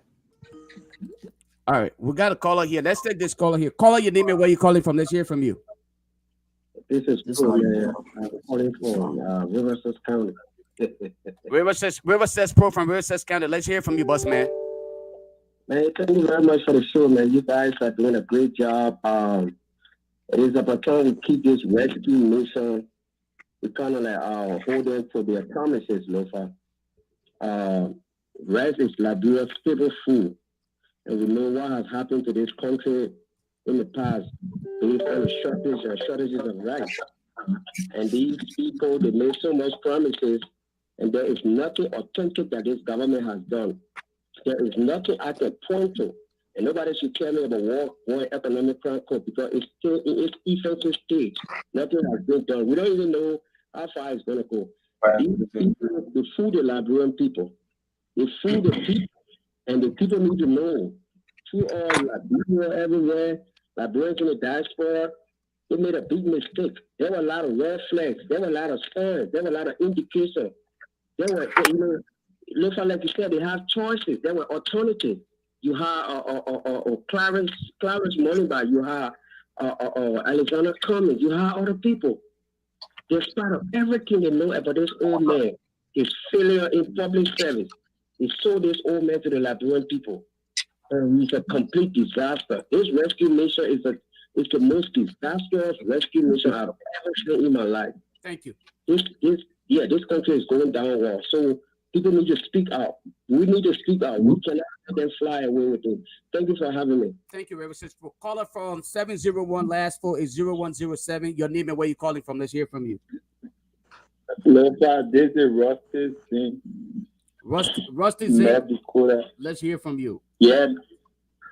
I mean, honestly, man, thanks everybody for the show. My dear brother Eric and other people. I mean, like the brother Reverend said, man, I want people back to have a lot of guys, if you can put your phones on mute, else I'll have to let you go. Hello. Guys, go ahead, caller. Go ahead, Rusty Zane. Yeah. The people have a lot of options, but they did not listen, right? Mm-hmm. And then now see what's going on. And look, to be honest, Yaga Kolba said this thing a long time ago that bro will be harder than ever before. Everybody say Yaga Kolba crazy. Now, this is the time for Liberians to put their feet to the ground and carry on the protest that all the protests they were protesting 2023 or whatever it is or 2022. This is the right time for them to do that because if the Liberians can put their feet on the ground, they are back home, they can protest over there to see how better the government can, so they can put the government into check. Things will go wrong in our country. Yaga Kolba said this thing, and another thing that happened against DEA, the way DEA proceeding, to be honest, I'm going to be honest with y'all. A lot of guns in our country, they think about guns and other things. Other people will start reacting, will start doing a whole lot of stuff. So not only the red issue, we should look at a lot of things to go on because when the people angry, the people hungry, you should get ready for the reaction. So, thank you, caller. The people got to put their feet to the ground, man, to be honest. Thank you. Let's get to the point here. We got a lot of calls coming through here. Let's take the next caller here. Caller from 612, last 4 is 1039. Your name and where you calling from. Let's hear from you. My name is Church. I'm calling from Minnesota. Let's go. I would like to say, ladies and gentlemen, thank you. But we are suffering right now in America because I got my family down there. I had to start looking for money now, doing some double and triple to buy rest and things for them. But I know you put on like violence on your page. But I would like to tell you that with you are listening. Not just rice price going or gas price going or cement price going or you need to get outside. When they say $16 billion loss, you are in the street 24 hours. Now it is rest time. You need to get outside. You don't wait for John to be the first to get in the street. If they will kill you because of your own peace and protest, you need to get outside. Like bring people. You please get outside and make the people to know they keep the rescue you and you need your rest to eat. Thank you. Let's take the next caller here. Caller from 484, last 4 is 3256. Caller your name and where you calling from. Let's hear from you. Hello, this is Joseph. What are you calling? Hello? Let's go ahead. Let's hear from you. Yeah, my concern has to do with the media in the United States and all over the world, especially those that are overseas. Stop listening to your monitor. Stop listening to your monitor and talk right into the phone. Yeah. All right, let's take our next caller here. 267, last 4 is 2323. Caller your name and where you calling from. Yeah, Julia, thank you. My name is Abu Sharif. I'm calling you from Harrisburg, Pennsylvania. Let's hear from you, boss man. Julia, I don't want to really criticize this, right? Mm-hmm. I would tend to agree because the famous phrase we used during the campaign was, I agree, we agree. Mm-hmm. Even the man dying. Julia, somebody thinks somebody dying. Even the man you agree, mm-hmm. who will vote for the man. Right. Mm-hmm. And that kind of people you want to talk about? The same when the man die, we will vote for the man dead body. Mm-hmm. Brother, I want the people to carry out to $100. And for that lady that talking about, oh, they're getting a street, we shouldn't be even pushing that kind of message. I don't want nobody getting a street. I got my children like brother. I got my children down there. I got my wife over there. I got my family over there. Mm-hmm. Nobody more getting a street. I want the people to enjoy buying the rice. I want the people to enjoy the papilla. The papilla know all the things that government is supposed to do or supposed to know to function as a country. Mm-hmm. So how can we get in the street for that kind of person? No, they got three people fought us. Lofa Julius, I remember you never used to go to bed on time. You come from where you don't do anything. You sit on the radio to start and people to tell them to do the right thing. People say, Lofa, shut up. People say, shut up. People say they will vote for the mayor. So, my people, we will vote for, and I understand what you guys are doing. I enjoyed it. Like today, I will listen to Clarence Moroba. I'm a commissioner. But like I said, I love that guy, that man. I really love it. Clarence Moroba, the people, you know, the government, the people say they got all the ideas. They don't want to reach out to people. That man is a very brilliant young man. Listen to him today on OKFM. See the idea that I'm putting up front. But they say every school, and it's very simple. That is practical. If the government can ask every school, government school, not even private school, and so all the government school, every school, my girl, one like, you're not playing right. You see the people are not playing right? Thank you. When I was going to school back in the day, I need to end it. When I was going to school, we used to go on farms. Mm-hmm.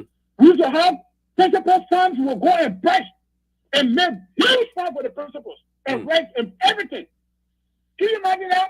Brother, you're wasting your time. Like, brother, I want to go to carry $200. Go for a big. I won't call you after this year. I beg you, call me. We need to talk. I beg you, please. All right, I will do that. Let's take out next caller 202. Last four is 2214. Call your name and where you're calling from. Let's hear from you. Yeah. Hello, this is Breakable Power. Breakable Power, let's hear from you. Yeah, thank you so much for the show.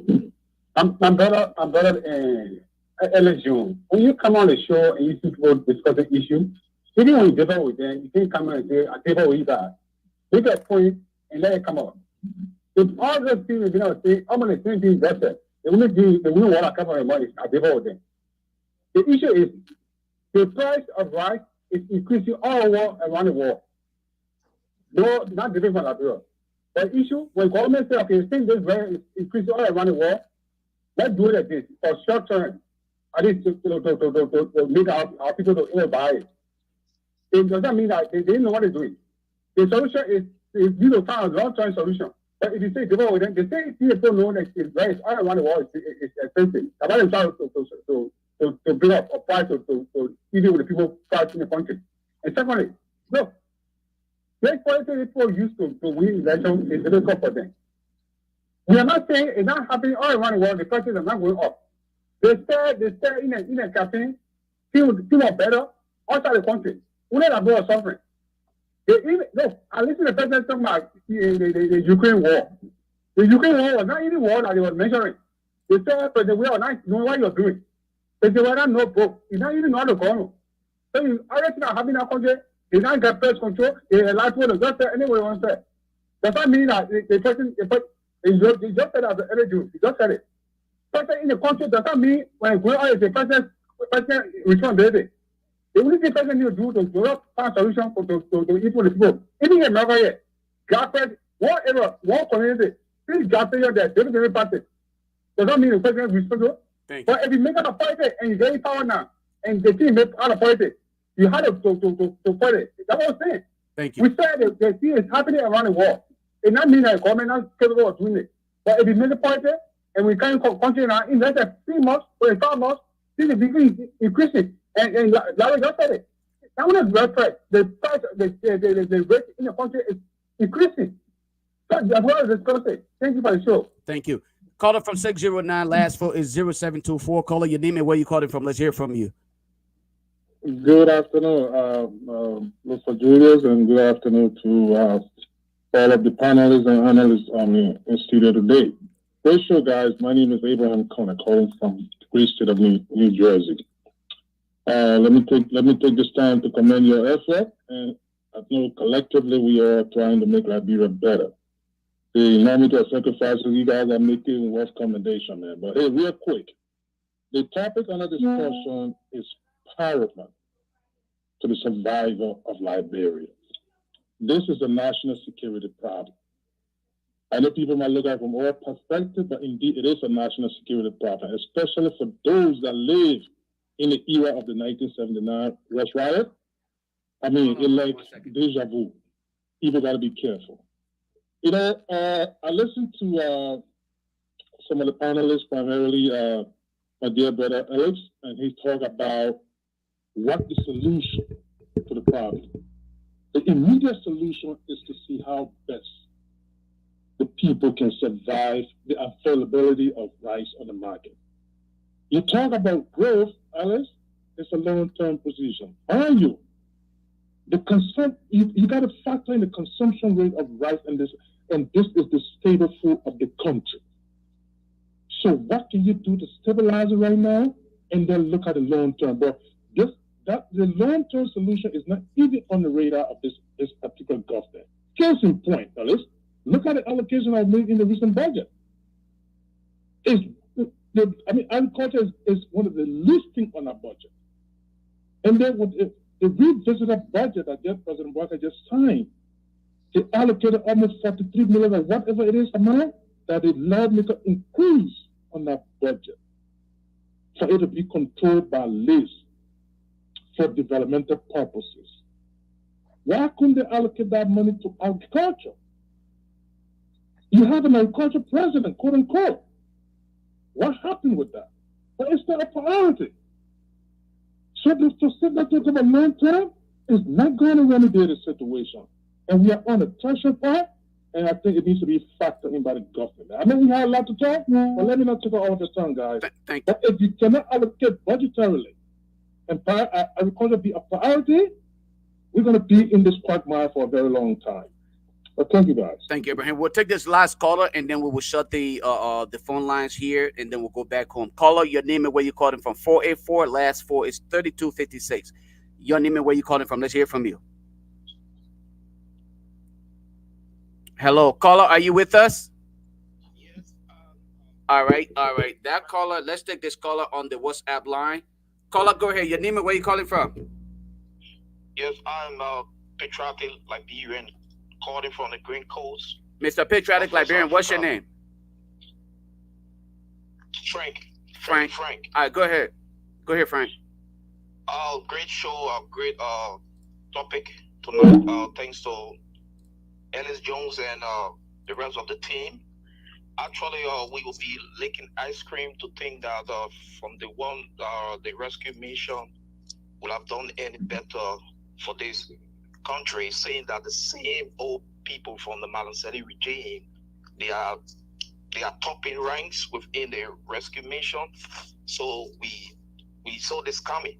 But again, my attention is drawn to the opposition, like Modiba, Mr. Cummings, even the likes of Alex Jones and those that have the vision. What are they doing now to engage the ordinary Liberians? They need to put boots on ground, because if they start doing it now, the people will definitely buy their ideas, and then when the electioneering period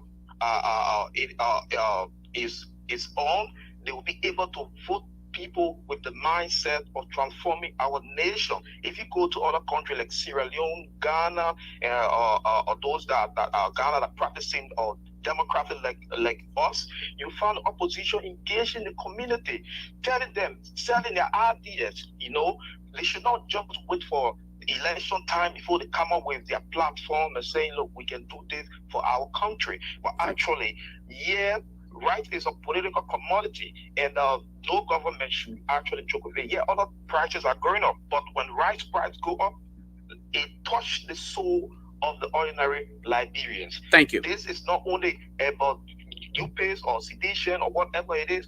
Every ordinary Liberian, as I speak to you, they are really, really finding it difficult to put meal on their table. So lastly, let me let me just land on this. I'm encouraging the opposition community, our leaders, to come engage the people, help them in other capacity so that they will not starve before 2029. Thank you very much for having me. Closing argument remain one of the positive platform. Thank you very much. Great show. Thank you all for your contribution. Let's take calls from back home. Insu, I'm pretty sure you're following. Let's hear from the people back home. Those were the words from your people in the diaspora. Folks back home, let's hear from you. You're muted, Insu.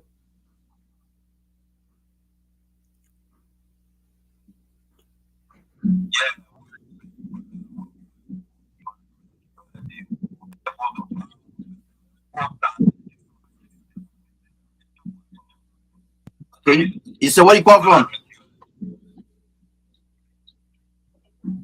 Hello? Okay, he's off. Yeah, let's see how best we can pick up the next caller. It is a busy line. Next caller right here. Go ahead. Yes, sir, go ahead.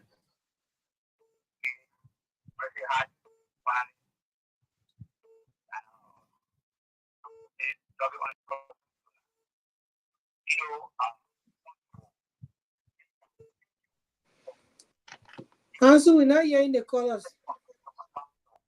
We are not hearing them.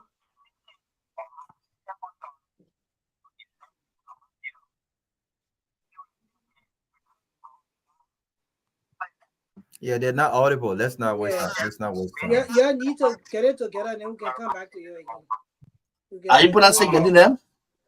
No. Yeah, I come in. What's the problem? Yeah. Let me see. And your traffic says then we can come back to you. Yeah, okay, yeah. We are straightening that stuff up. It's important. The cause business. So let's move in the progress. But guys, look, the issue with the rice. Well, after the show, we'll talk. Yeah, the rice is a political commodity. We should not forget, and because of that, the pressure of the rice. The issue of rice increment, it brought pressure today. I think that's why I think tomorrow, I'm being told that the government is definitely, the president is meeting with rice importers tomorrow, because I think one of the things they're trying to avoid, if you remember the last time during the WIA administration, what some rice importers did, you guys know what the people did. The people they took the ships that come to Liberia with rice, they took it to different places just to create a shortage in the country. Yeah, and what they try to do, they try to do during WIA administration. The rice importers then say, okay, we're not going to, since they want to bring out, they want to bring our price down, whatever the case, we're not going to do that. So they try to misdirect their shipment to different places. So now this is why I think prompted this meeting tomorrow. The government of Liberia, I think I'm being told that they want to avoid the shortage of rice, to misdirect the rice, take a different place. So tomorrow, for me, I will wait and see what happens tomorrow in the meeting. It's an important meeting, so I will wait and see what will come up with our meeting, because like Professor Kennedy just said in the chat room, which I agree with, in order to come to the bargaining table with importers, two things are happening. All the variable costs at the port, all the costs that's connected to import rice in the country, you gotta look into it. The importer will tell you, say, if I'm importing rice and you tell me to bring my rice price down, and I know that the cost, the money that cost me to bring the rice in the country is so high, I'm not going to sell rice because I want to make the people happy, because I want Liberian people to say, yeah, but I want to make profit. So that's why tomorrow meeting I think is important, and I think I will give them, let me see what happened, so that, because the meeting tomorrow, they just got to come up with some understanding. Either they're going to bring a lot of prices down, because I was told just now that there's a ship that came to Monrovia, sent the 22nd of last month. The ship just berthed, I think, this weekend.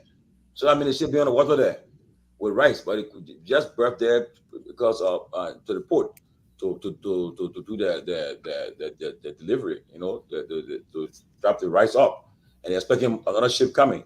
So I think they're trying to avoid, the best to do to avoid someone holding rice and redirecting the rice to a different country, and then we'll be short of rice. Another thing I was just, I'm told that we're happy how they're trying to do too. I think during the dual administration, if you look at history, during the dual administration, Tomalin dual administration, what used to happen was we had this thing called the PL40 agreement with the U.S. government.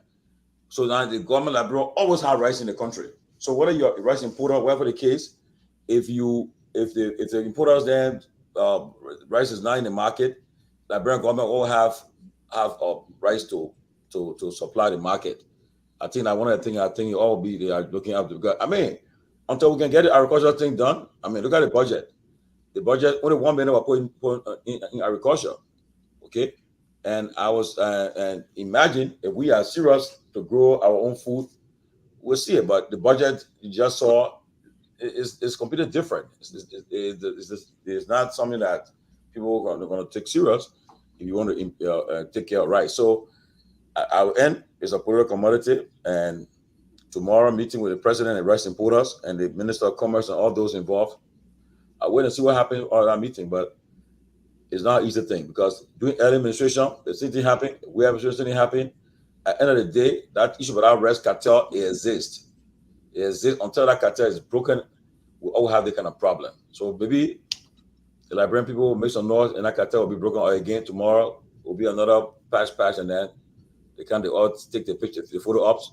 Everybody say yes, everything's settled, and then we start another page. But that's my thoughts about the rice issue. I wait tomorrow meeting. I think, to be honest with you, St. Tomalin, I'm not gonna wait until tomorrow's meeting. I'm just gonna say this openly. You have to prepare yourself for this moment. This is where you shine or you fall literally dark to the reality. When you're prepared, you shine above it all. You may have faults here and there, but this rescue or excuse mission, as I will reference them, the excuse mission simply is showing or proving to us that a lot of us who did not in any way, shape, or form believe that they could have done anything beyond what they're doing today, they are literally proving us right. Like I often say to a lot of my colleagues who and I will have conversation here and there, I have been vindicated and I will continue to be vindicated from all of the accusations.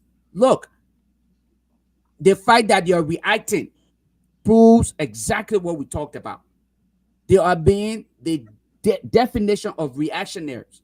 You're not preparing yourself to address the key issue. For 6 consecutive years, you sat down. You did not prepare how you will address the issue of rice shortage. You did not prepare yourself to address the issue of increase in the price of rice. All of these other things, the commodities that people are in dire need of, you didn't prepare yourself. You wait to the down minute after you heard Tomalin George or Grace come on the social media and bash you for your failure to address these little things. Then you come and say, okay, guys, come in meetings. Let's address these things. You're a definition of failure. You should not be considered anywhere in the discussion of true leadership. I think it's in its total definition, the UP leadership and the excuse mission should be defined as failure. When you define failure, if you don't include the excuse mission, then you have not done justice to Liberia. And Lofa, just quickly on this rights issue, right? How many of us ever heard about the African Development Aid or the ADA project funded by former Libyan President Gaddafi worth 30 million? Do you know that project was basically for rice production in Liberia? $30 million under the ADA project. And you know where that project was situated? It was situated right in Lofa County, where major supervisory role was given to the vice president. That project failed miserably. When GMB ran for president in 2017, the owner of that company leveled series of allegations against GMB, including just one trip there he was paid around 10,000 plus US dollars. I think the guy is called somewhere near also. Check that out. The ADA project. That was the beginning of a revolution to get Liberia to have our own rice production system. And I think Gaddafi wanted any of that money back from us either.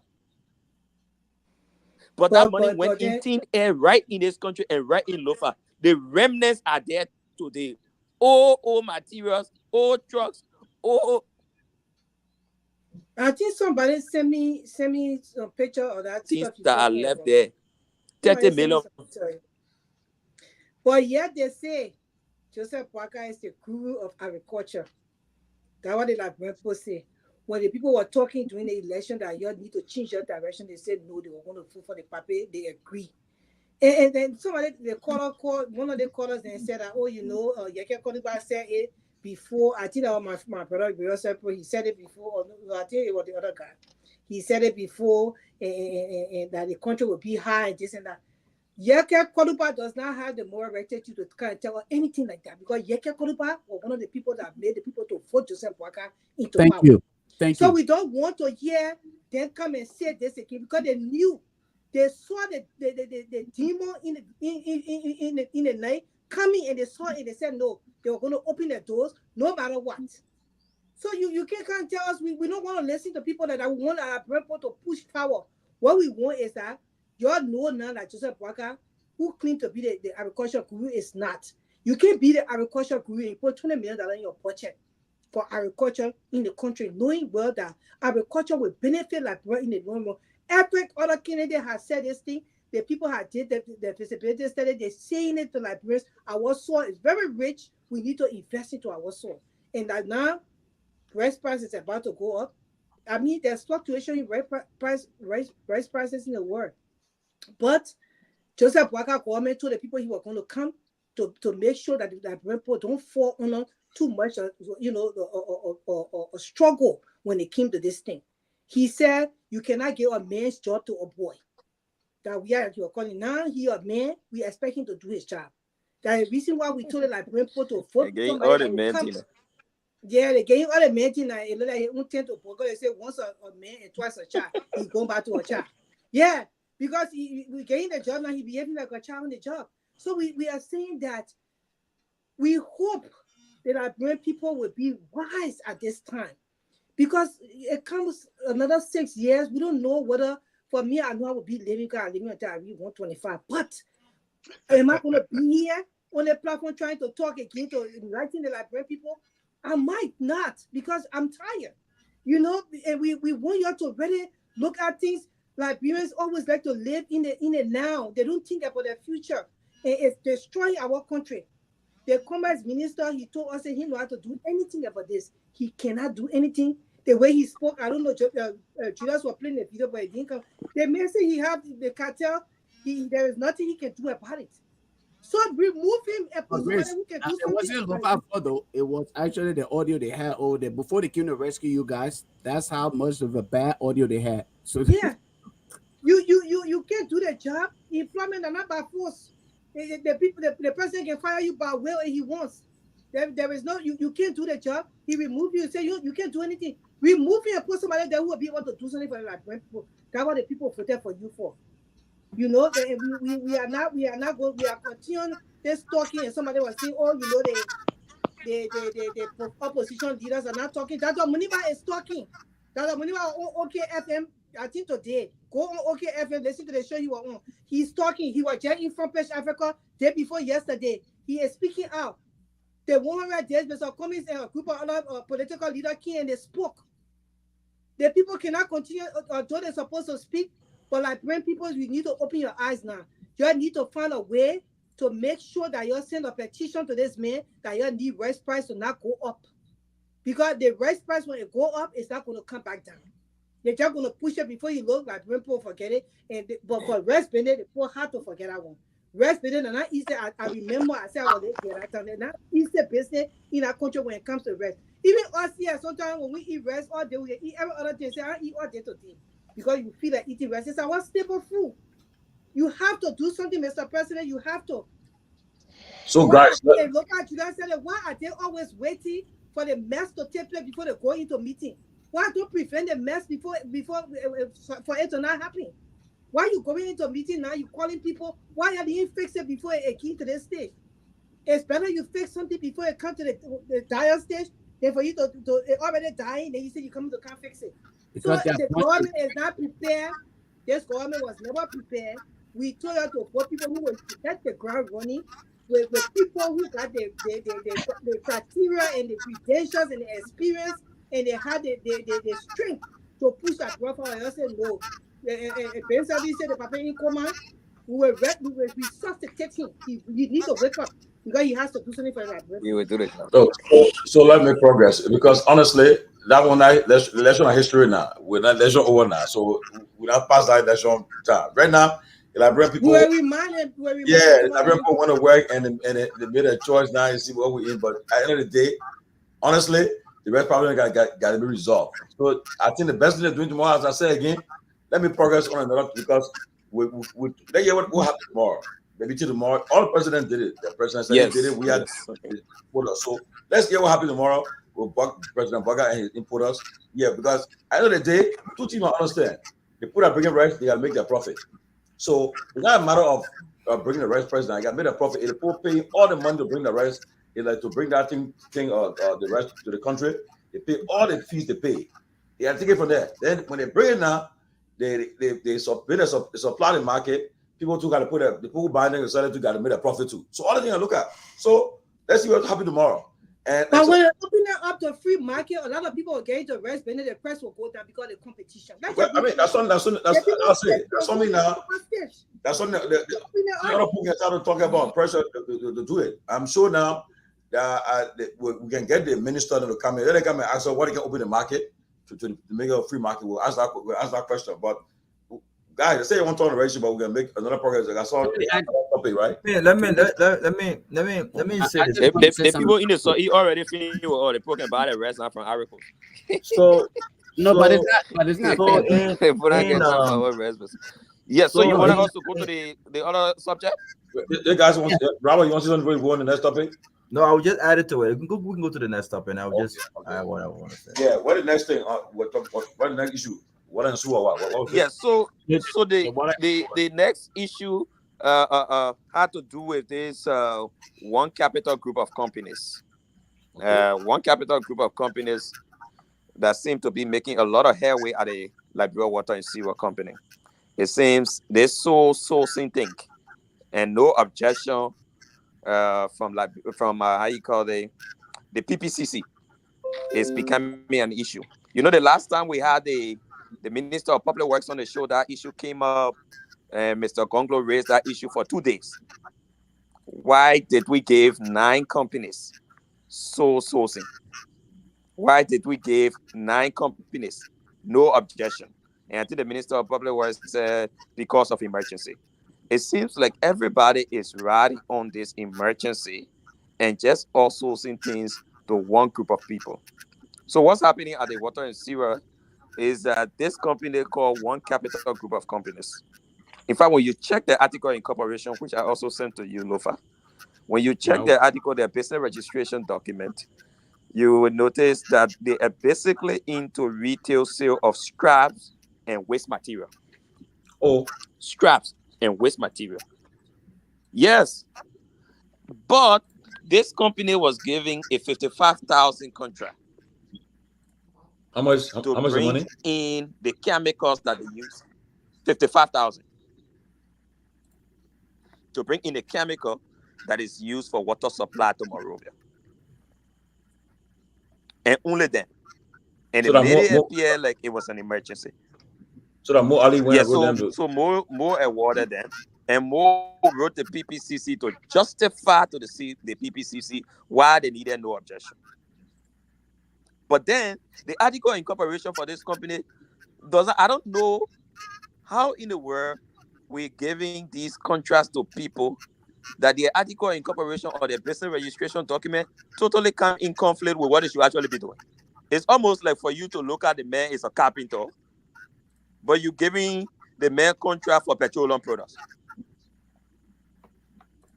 How is that happening? Because he getting kickback, he getting that for free. You know, and it's very concerning because they man article incorporation. Let's agree, even if you come to justify that, oh yeah, he been supplying it before or all of that. But what is on this man's business registration document has got nothing to do with what he's supplying you. Oh. Nothing. But Alex, read for the audience. I have the document protected here. Need to speak on these sort of stuff. You said you are going to reach out to him today. I don't know if you did, but for me, this is very concerning. I think more needs to come to speak to it. And in fact, here's another thing. There are other documents that are also sent to Lofa, right? So now, if you put up a bid on the entire PPCC proceeding, if you put up a bid and say, look, I want to procure a vehicle, for example, you are technically putting it in the newspaper to say all the companies here involved with vehicle supplies also should bid for it. Alex, now, Alex, some of the documents we also have is that Alex, he were instead directing specific companies to say can't bid. I haven't seen that anywhere. That you practically telling the people say come bid for something. Then at the end of the day, so Alex, this is why I doubt that this company is a Liberian company. Alex, I can check that. But I doubt many of the companies are Lebanese company because one of the companies are so-called Katos. But we're not seeing the Liberians that he's working along with. Toga, can you do my favor? I don't think many of the companies are Lebanese. Like one of the companies that he wrote and asking them to come and supply is called Katos Group of Company. I know Katos, they're somewhere on Randall Street, and they also bringing in some of the jack pickups and all that kind of stuff. They bringing in those kind of thing. In fact, they sell paint. If you see some of the gas stores, the stores are ordinary stores right around Moria, but there's some of the things you see them supply to the country, and you get shocked. Toga, like can I ask you a question? They may run a small store right on Randall Street that's selling batteries, that's selling paint. Because I passed to that store before, I bought battery from them for a car, before. But how can they man even into supply of those sort of major, chemical for water? Well, so these are some of the issues happening. Yeah, Toga, something we need to find out because if this is what was the document we're looking at? If these people are not involved with what you wanted to do, I think it's an issue. Issue will be raised, and if that's the case, because is that what will be violating? I mean, bypassing the PPC law. Apparently, PPC is become a weak regulatory body that monitors contracts and bids and so forth. We need to find out. And one thing I would do, I like to do, when this thing happen.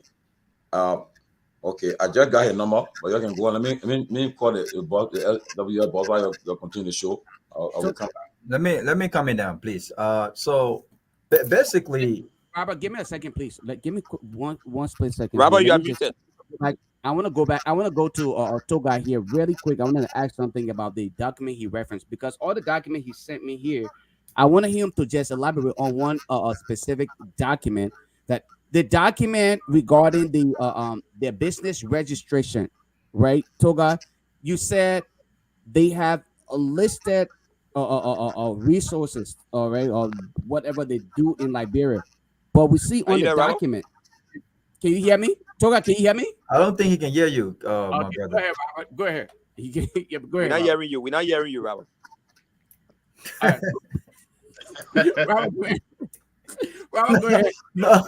No, go ahead. Can you hear me, Toga? He can't hear any one of us. He can't hear any one of us. So it's good. Am I audible? Yeah, I don't think he can. But finish. I can hear you, Robert, but he can't hear me. But go ahead. But you can remove him. Bring him back. Finish your point. Let him come back. No, I'm hearing you now.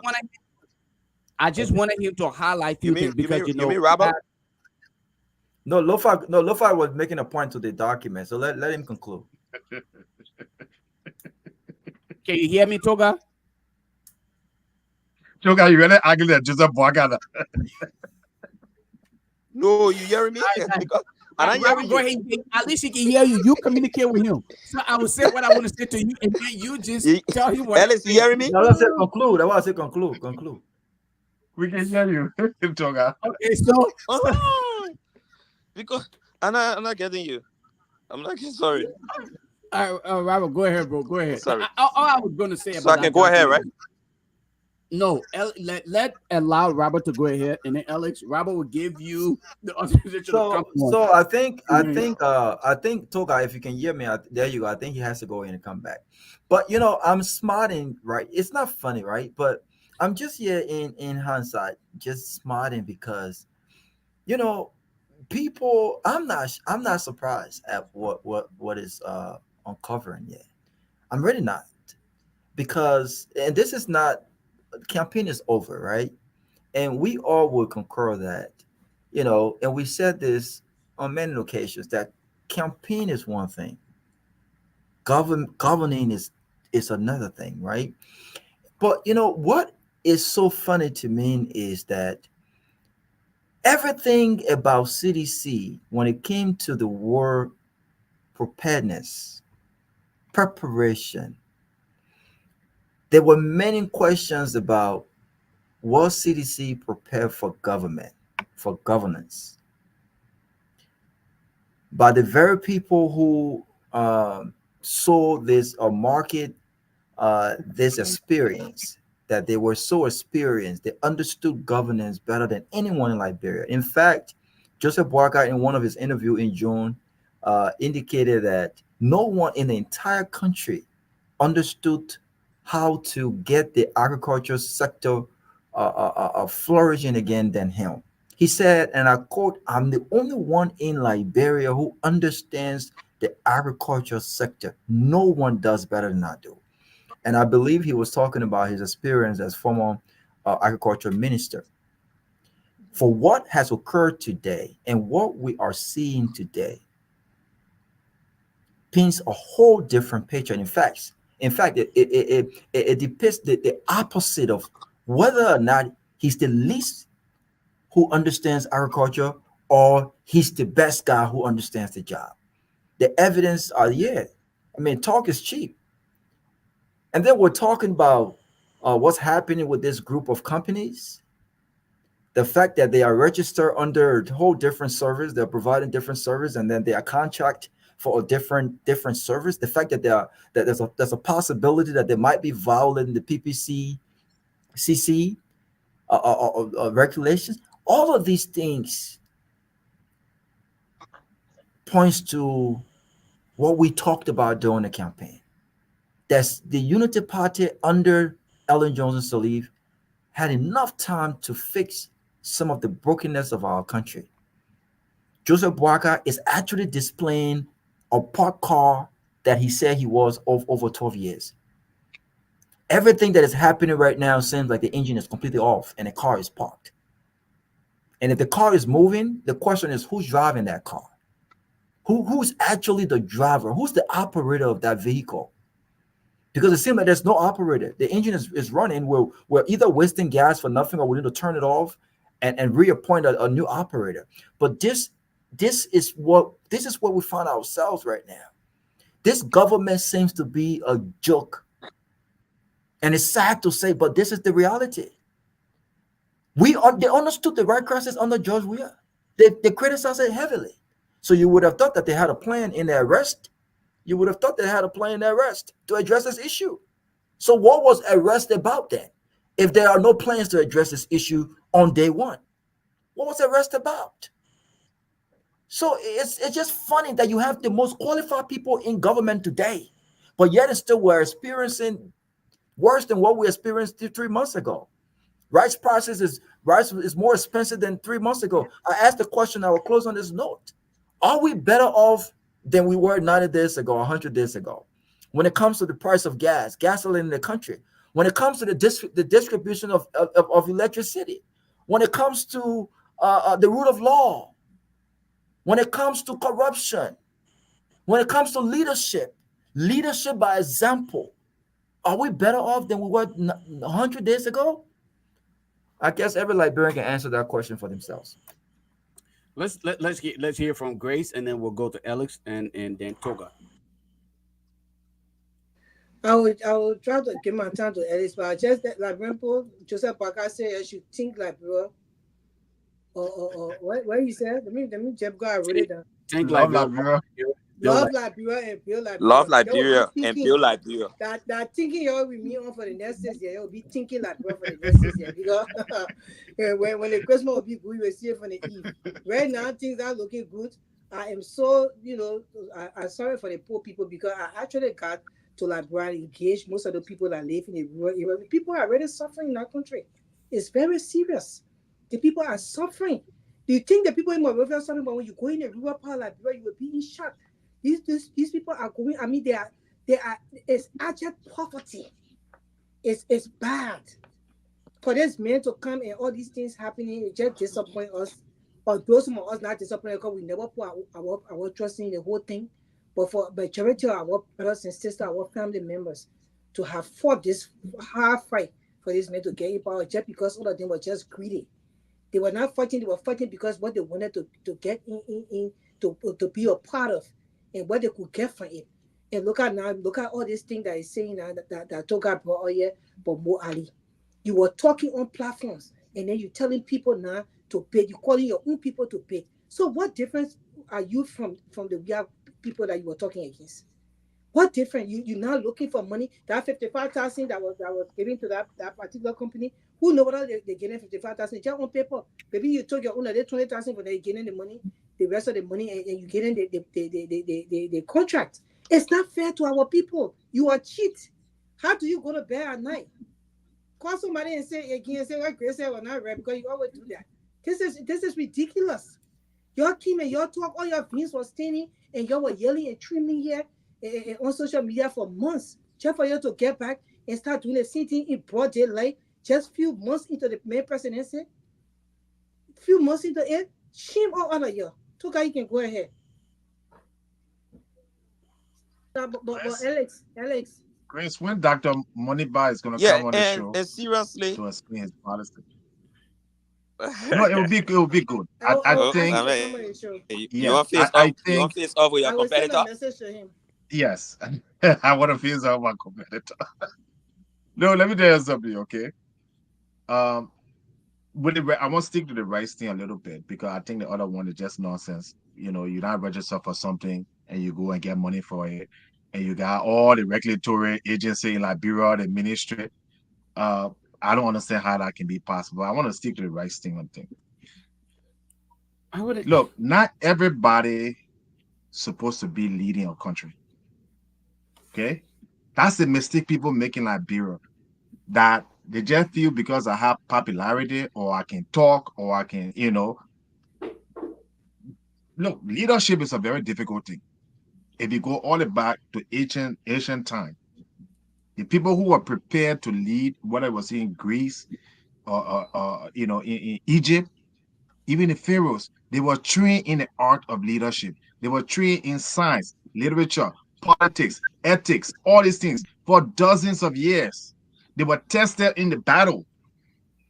We got leaders who have not even come out like Joseph Boakai to express one policy in his entire life, to have a conference or get on a show like this, to tell you where it rests me when you say agriculture, what he's going to do for agriculture. And you take a person like that, you made them president of the economy, running the whole economy, your whole great generation, your family, then when we have the problem, they say, that old man in politics. I'm a respecter of all men, old, young, whatever. I would not insult him, just as I would not insult any young person here. Yeah, Lofa Julius, every day he on my throat. Do I insult him? I don't. I respect all people.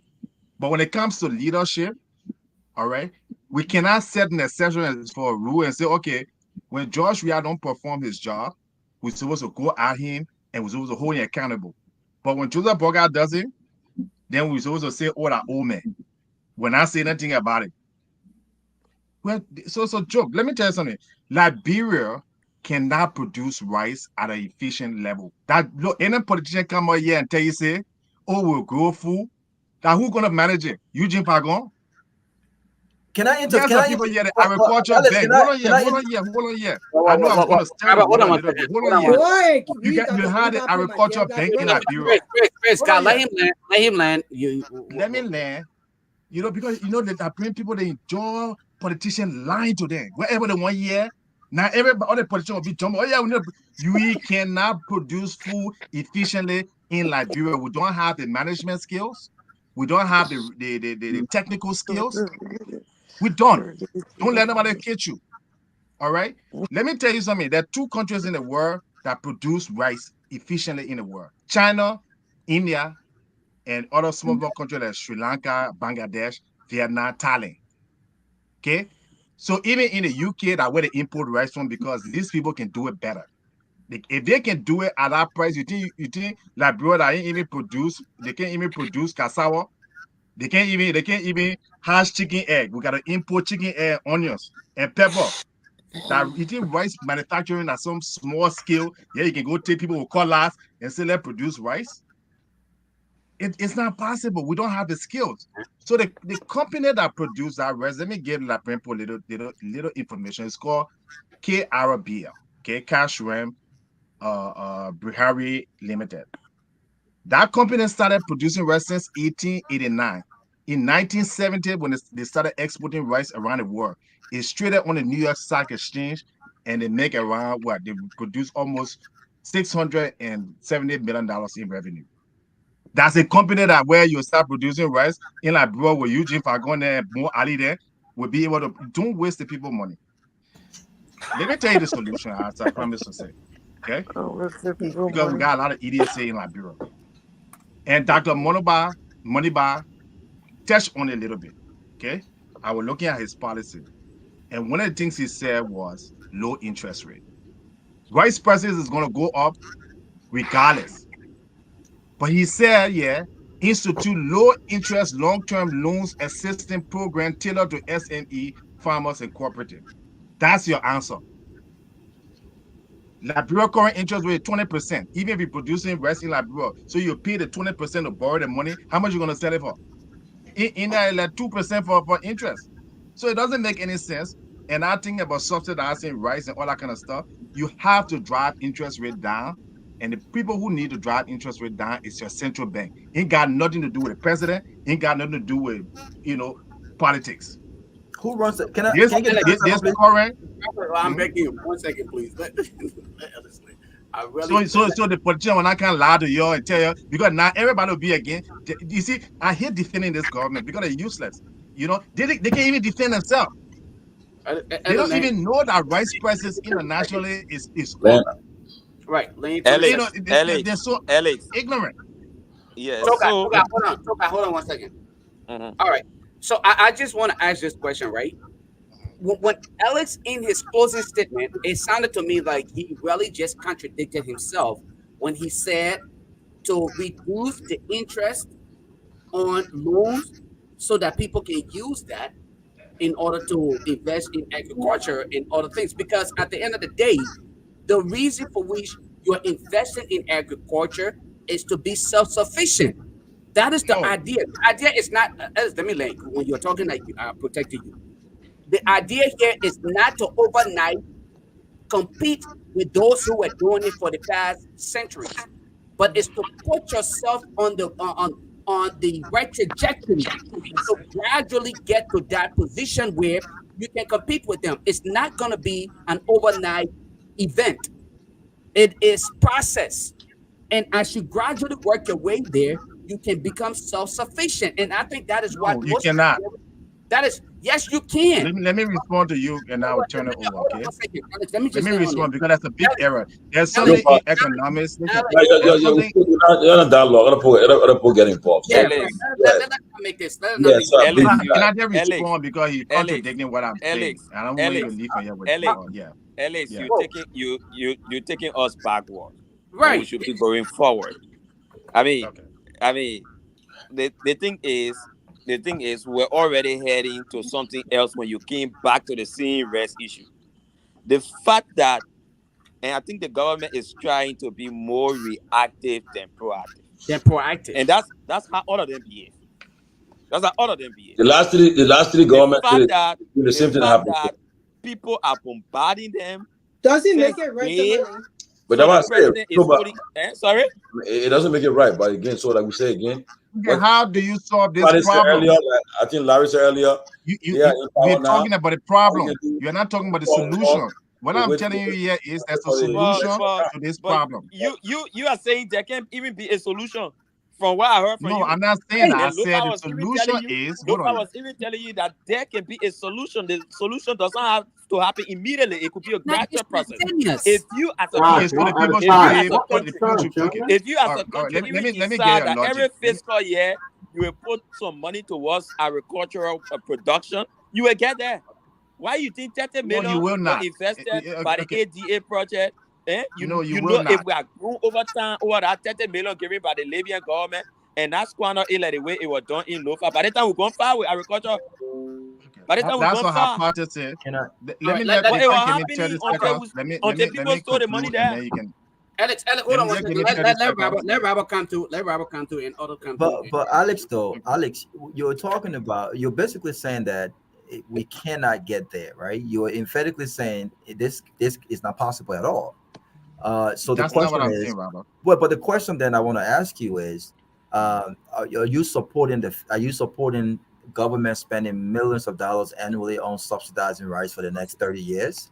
Or the question is, how do we become self-sufficient and ensure food security and rice production in our country? And by the way, I think that we can do anything we put our minds to. I'm from the food of thought that we can do anything we put our minds to, right? If you put your mind to something, you can get it done. You may not be able to get it done at the scale of the countries you mentioned, but to just say that this is just not possible in Liberia because you have bigger countries that are in rice production, for me, it doesn't add up. Let me just close with this.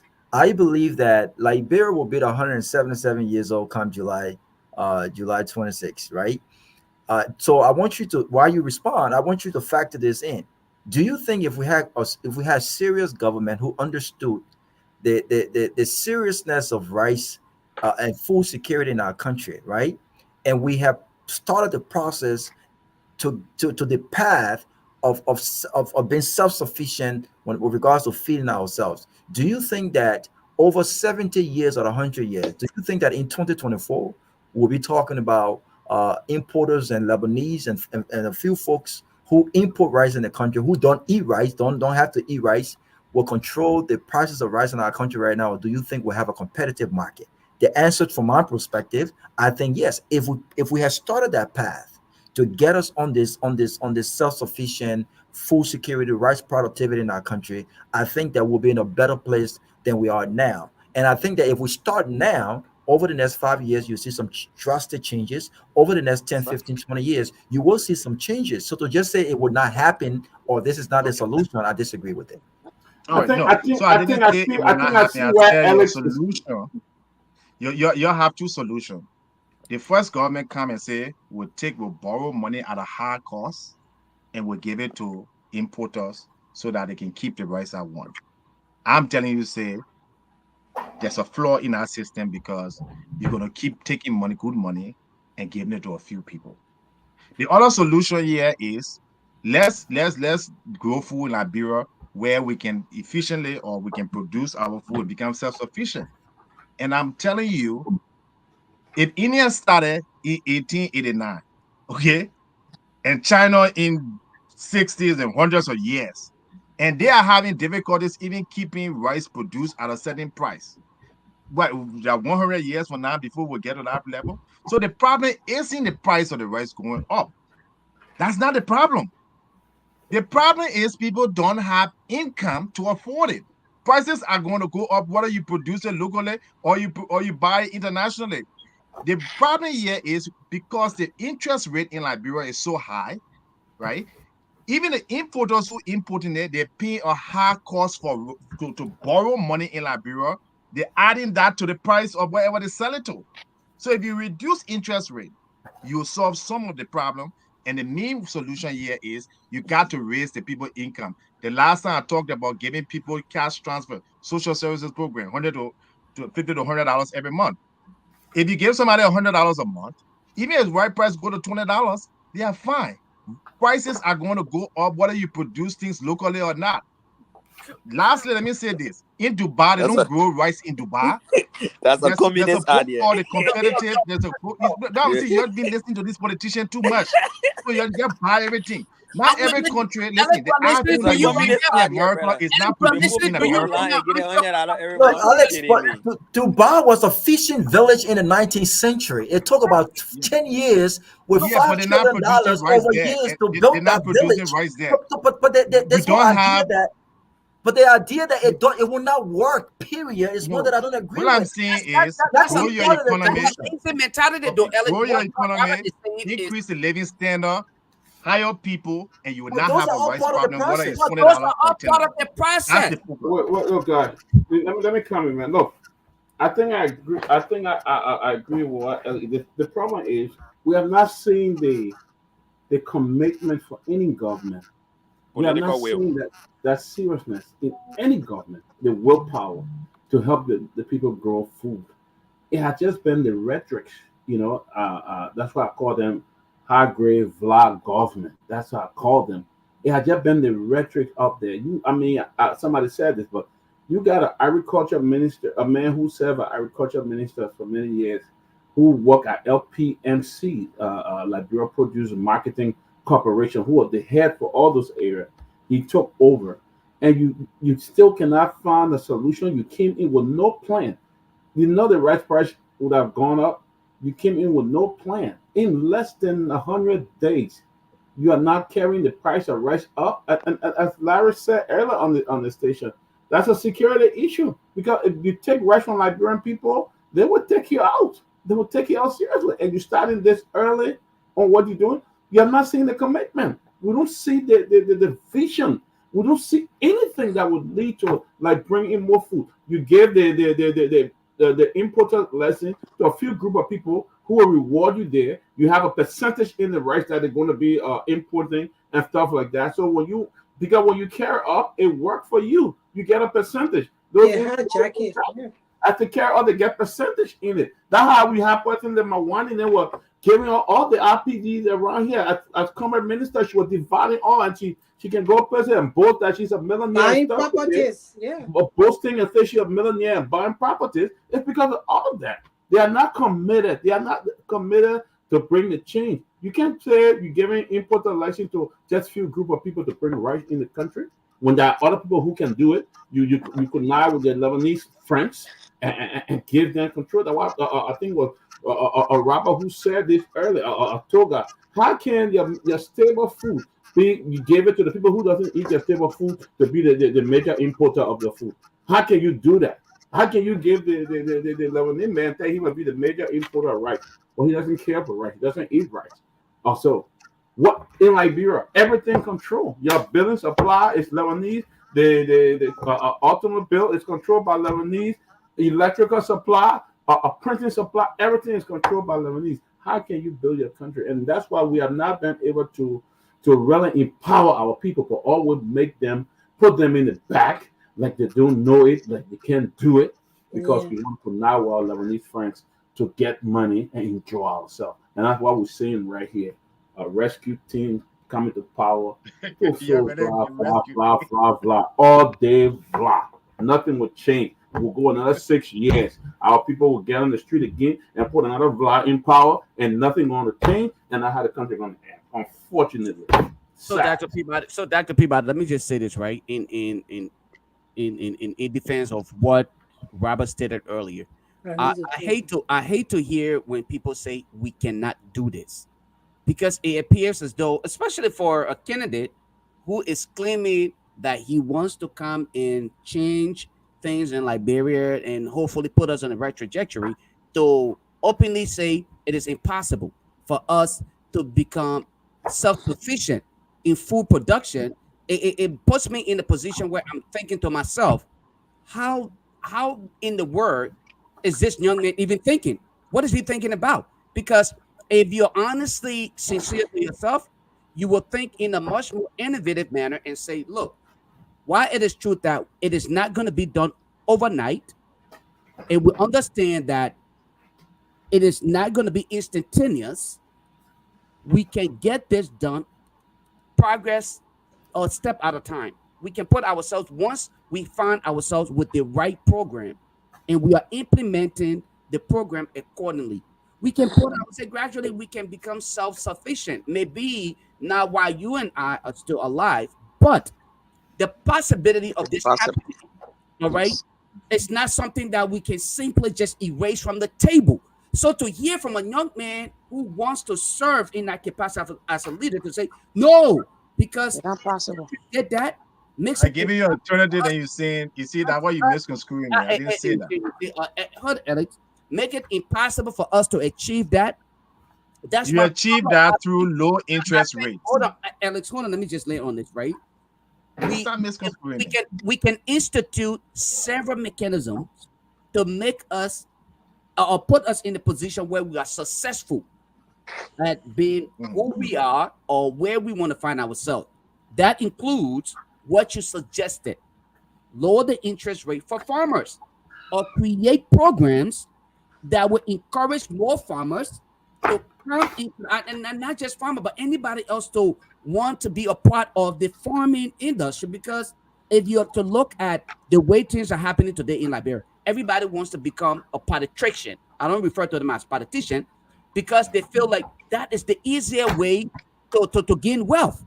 So if you are to start subsidizing agriculture, provide the loans or grants for all of these local farmers and providing the support for them, you will see that more people will start to gravitate towards agriculture.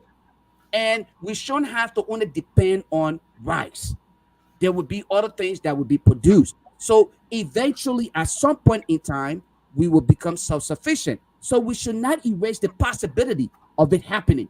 Let us say maybe it will not happen in the next 6 years, not under the Joseph Boykai's administration, because of course they have shown to be no solution. They have no idea. They came with no agenda, and they will provide no solution to Liberia's problem. But while we are dealing with the failure of the excuse train, maybe we can start to prepare ourselves so that the next group of people who may take on leadership will come ready to lead and not to wait to be more reactive as compared to being proactive. That's just my point. And Chichu, Alex, I think Liberia has the a suitable climate. I think they have the land for the cultivation of growing their own food. It takes a president or a strong leader of government to come in and build that agriculture infrastructure, technology, training for farmers and everything for that to happen. But if we don't have the right leaders, then we can put that into prospect. Means that would be a long time agenda for the country. Why it's going on? Then the what you came in with is a short-term plan for Liberians to be able to have the stable food available for them. But I think if a president put that in his plan and start to do it once he hit the ground and be a president, because right now we're not talking about Joseph Boakai, none of that will happen. That would be a long-term plan for Liberia to be a better place in the next 20 years. If Dubai could be built in 10 years, the people were able to stretch their hands and try to build a country openly and sincerely. Our country can do that, but we have everything. We have the manpower, we have the human capacity, the human capital. It's just that to put those people to work and do what we're supposed to do, we don't have the president that able to do it. Yeah, that's why I always go by. Ellen Johnson said he was a woman. She's a woman and she did what she could. I think that maybe we women now should start putting ourselves in the presidential bid.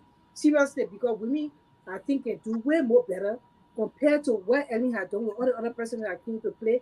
She did almost the best. Isn't it that our children went and can't spoil or legacy somehow with all the other corruption that was going on? But she really did something. So I think that women now should stand strong and start putting themselves, because you're men, you're able.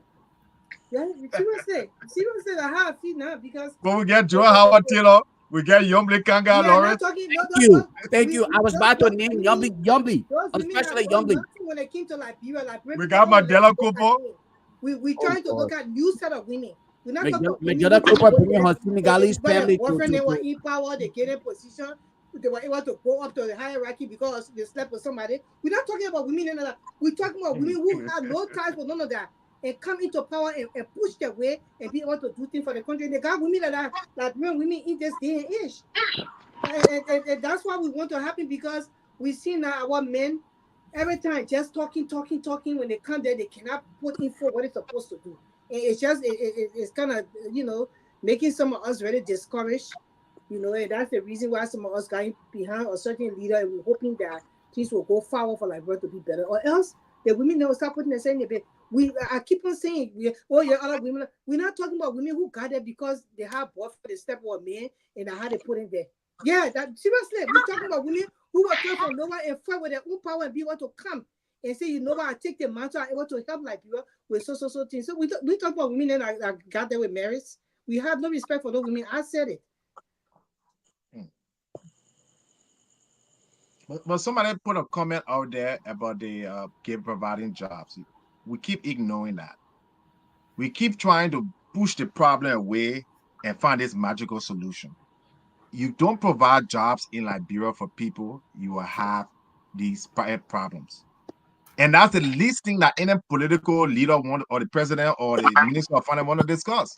How you can have a country, 2 million workforce, the government when they're hiring 70,000, the rest of the people in the country, they don't have jobs. What they say, they work in the informal sector. So how are you going to buy the rice even if we produce it locally? Even if the rice for $5 in Liberia, if the person does not have an income or a job, where do you expect that person to take that $5 from to buy the rice? That's the number one goal of the government. Provide jobs. Ellis Jones. One of the reasons we are taking a lot of time today on the issue of rice is simply because it went overboard today. So you can say when it's sold at $5, the people will have issue. These people have been here for the last 6 years, buying it around $15 to $17 with all an issue until it skyrocketed today. We have spent all the time on the show because of that. It's not that Liberians are unable to buy rice at a certain price. So don't say when it is $5, they can buy it. We need to start empowering our people. I just sent even Lofa something to look at, where people are currently producing rice in Liberia, but they're not supported. Rice is being bagged here. If you put it on the market for a photo, even the Liberian rice on the market, the ones that are bagged here, are sold around $13 to $13.50. Mm-hmm. Okay. If you start supporting the people involved with this process, they will produce more. You can decentralize it, regionalize it. You can look at 3 counties, for example. You put one in the southeast, you put one in the northwest, you put one somewhere. I mean, it's supplying those regions. It is possible. And like we say, it can be gradually done. You see, Rwanda, for example, the Rwandans will tell you the way they do their budgetary process. Every fiscal year, they focus on the region and move there and do development work there. And everything is done on that region. That's why you barely see anywhere in their country that looks completely underdeveloped, because the budget focuses on regions. We can do that. We can decide this fiscal year to put $5 million towards agriculture. A serious government with political will can do that. Kenya is already producing their own rice. They barely buy from anywhere. Kenya. Unfortunately, and you say it is not possible in Liberia? Well, you think it's not possible? The problem here that they see political will that got these people going tomorrow now for meeting. And you will see, because of the hush-hush situation that the country is very involved with, you'll see after the meeting tomorrow, we might not be talking this again. After this meeting tomorrow, it will be the Unity Party partisans on air and mocking the Liberian people. Oh, why can't I solve the problem? It will be for a short term. That's how we operate here. You know, here's my fear. My only, I was talking. I think you are talking today. Somebody are talking today. My fear is this, though. The last government experienced what we call a June 7 protest that brought our government to the knees. Had the protest lasted for more than 24 hours, I know the government were going to be forced to either come to terms with the protesters. But and my fear is this, though. and I mean, it took. I think that protest happened in 2019, June. right? June 7th. 2019 June. Yeah. So let's imagine now, the government took over in 2018 January, but it took them that long for that protest. And before that protest, there were several negotiations. ECOWAS got involved. The AU got involved. Former President Salif got involved. U.S. Embassy got involved. European Union got involved. But apparently at the time, the international stakeholders were all, maybe they all, I think at the time, they all favored that protest because all they were saying that people have the right to protest, but they should do it peacefully. At the end of the day, that protest will also what happened. It brought the government to its knees. Now, the fear is that with this new government, they have been somehow, I don't know, arrogant in the sense that in fact, the president have not even made any kind of a overture to the opposition yet. They say, well, like I think President Salif did it, President Weah did it. When you have an election like this, you meet call opposition leader. Not necessarily for a job. Look, call Cummings, call Ure, call Boy, and call Weah, call the other people that gone glow, money about. So look, the president meeting the opposition leaders today. Me with them says, look, election over. I won election over the case. We got to govern this country. Okay. I just want to tell you guys that my office is open, other doors are open, and so forth.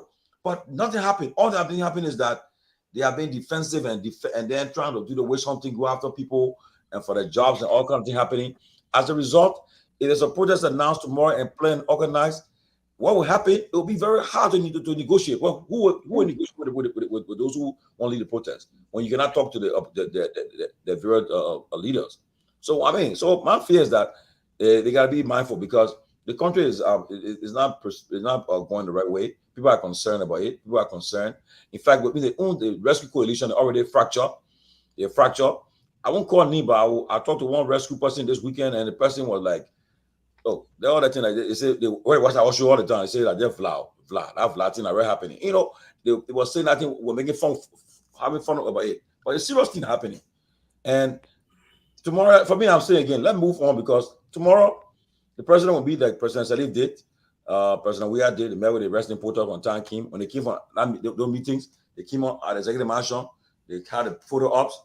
They came to an agreement that the rest tomorrow, President Barack will announce it based on the meeting with the importers. We have agreed to bring the price of rice to this amount. Exactly. We have agreed. Or the government could say, well, they will be putting subsidies giving subsidies to the importers, which is a short-term gap measure to help, but it won't solve the problem. So until we have a real serious agricultural plan for the country, we'll be in this situation. So for me, I would say my last word on this issue is that I wait tomorrow. What will happen at the meeting with the importers and the president. From there, we'll see what happened. But let me say this, right? You're not on the ground, but this country is tense at the moment. I heard that. The country is tense at the moment. I can tell you. Being on the ground, I know what I'm talking about. I think you saw in the chat room, you saw people fighting to even get on bus. But now, the people are even fighting in the country to get on bus. Some people passing through the window now to get on bus. If you stand to one junction in this country, you see more than 1,000 people waiting for car. Add that to rest breast increasing and see what will happen in a couple of days. So the country is tense, bro. It's a serious thing. You don't take it. Let me say this, right? This is where, and this is be why playing politics with that kind of thing, bro. This is why I often say to my brother Alex, when he decides to really put on his thinking cap, then maybe I will consider that he's a young man with probably a much more innovative thoughts, and I should support him. But to hear Alex come out with some of these claims, right? The idea of being reactive as compared to being proactive, it puts me in a position where I wonder as to whether we are sincerely about change and we really want to move Liberia forward. This government today is reacting to everything. They are literally reacting.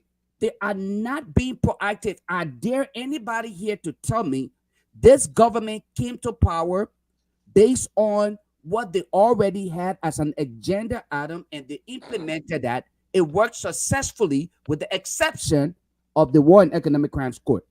And that in itself, as a matter of fact, is at literally at the embryo stage of everything else. So we can't say we have achieved anything under that.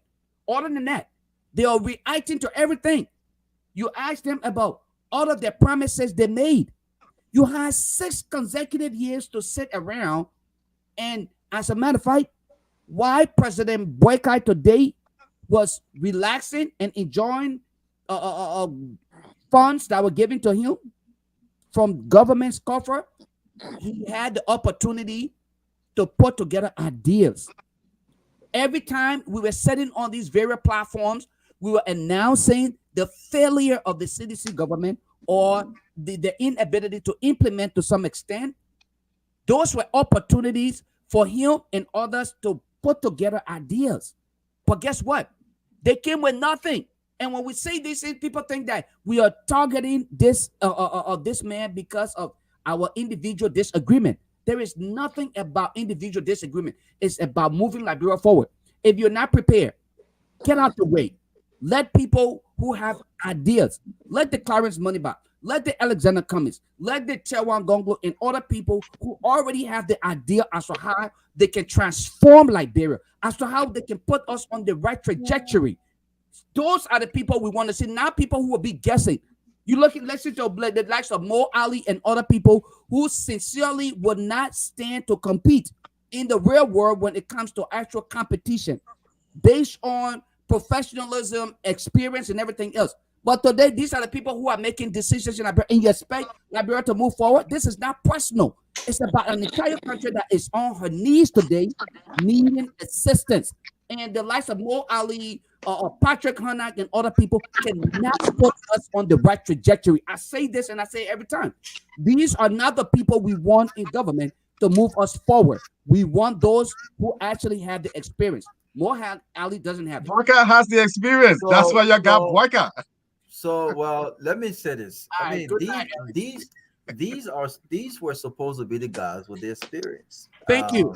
And let me just add. I think Dr. Peabody was re-echoing what Alex said, and I just want to just put it this way: it's not that we can't achieve greatness in our country, right? I think you need to change the players. All right, you need to change the players because they have failed to perform at the standard or the expectation to the Liberian people. So what you change that, Robert? I'm sorry. When you change that? Well, you continue. Yeah, you got 5 years, but 5 years. It doesn't have to be 5 years. But 5 years. I got to step down. But 5 years comes and go like that, right? 5 years comes and it goes like that, right? And so the point that I'm making is we can achieve great things in our country, but you have got to elect the right leaders. You've got to elect the right people, not only with the expertise and the knowledge and the experience, the practical know-how, the technical know-how to get the job done, but you've got to elect people who are patriots, people who truly love their country and desire to see the kinds of changes that they've seen in other countries. You can get these things done. However, we are where we are because we continue to elect people who have been given opportunities after opportunities to do right by the people, and they fail to do it. They don't have the political will to get it done, and so this is where we are. But I don't want us to look at them and say, well, nothing good can come out of our country. I know great men and women that are Liberians. I know great men and women that are doing well in many other countries. I know a lot of us who are expert in our own right, in our own field, our own careers. We're doing well for ourselves in many foreign countries, right? Are we willing enough? Are we willing enough to get that done? You know what I'm saying? And Desmond, I won't let you to distract me. You are confused. You are a confused brother. You are a confused brother. By the way, but you know, Finley comes from a Phil family. His brother is part of the problem. And then when you mention this, focus here, Finley. So let me focus. Desmond been booking. He knows me very well. He purposely did that to get you off track. So don't even get me started. But look, we've got to let people who understand what leadership is, who have been tested and ready. We have those people. You can't have a guy like Alice Cummings. I may not support everything, all of his policies, right? But he's a success story. You can't have a guy like Alice Cummings and say, like, bro, I don't have people who can get the economy moving again. You can't have a young man like Dr. Clarence Moneybuy and say, like, bro, I don't have young minds, people who understand 21st century and what it requires. You can't have all of these young people. Do you know how many political stars that are not even known in our country? You know why they're not known? You know why they're not coming through these political parties? Because you still have a 79-year-old man who is seen as a political leader in a vibrant society. This is the problem. So we got many superstars. Are we ready to give them the opportunity to really get the job done in our country? We gotta want something different. To get something different, we must do something different. If we continue to do the same thing and we want something different, you're not gonna get different. You're not. It's almost like an abused woman. Cassie saw what Diddy was doing to her, and she ran out of there. But imagine if she kept in our relationship, she would have been getting slapped and kicked every other day. You gotta want something better for yourself, my folks. And so this rice situation is just one aspect of it. But look at the bread and butter issues. Are we better off 90 days or 100 days today than we were 3 months ago? I think if you ask the people who are directly affected, not you and I are very privileged. We can afford $20 bag of rice. We can go to Raw and have $75. That's the point. That's what Ellis not getting. Exactly. We can go to we can afford these things. I gotta respond to this. What about the masses? What about the masses? That's what Ellis is not getting over and over. Okay. The problem here is that you the same Robert and Lofa Julius. Hold on here. If you can recall, this is what the same Alex Jones were telling you guys. Worker does not have a policy. This finance minister does not know finance and economics. They say Ellis Cummings was saying, oh, we're going to join with Worker. Worker know what he's doing. So how now, all of a sudden, if Alex Jones has the right judgment to look at a man like Worker and would never align with him and can see the future, and Alex Cummings cannot see that, how is Alex Cummings going to be a better leader? Because leadership is about is having the ability to see the future and take your people there, kicking and screaming. You want leaders that will come and tell you what you want to hear. And the fact about it, where is Alex Cummings' policy, economic policy? Does Alex Cummings need to be president? Hold on here. Because like I said, that's not put in here. Hold on here. Does Alex Cummings hold on here? Hold on here. Does Alex Cummings has hold on? I didn't interrupt you guys. Let me finish because you're going back to the same people need brand. All right. Does Alex Cummings has to be president of Liberia in order to produce rice or whatever commodity or create jobs in Liberia? No. But where he will get the money from to produce the rice? If he's not president. Like I said, he does not have. You're saying that he's successful. Hold on. You're saying, and I don't want to make it. Let me just finish. Let me just finish my narrative, and then you can poke shot at it. I never came here and told you guys. Listen to me. I lay out a very comprehensive policy. Okay, now the knee-jerky thing where one day that gas price, the other day that electricity, the other day that rice. I laid out, I spent over a year educating the public, went on several shows, writing articles, almost to the point now I'm finishing my book. And Liberian people will not listen to it. They will keep coming up on one thing. Tomorrow will be chicken egg.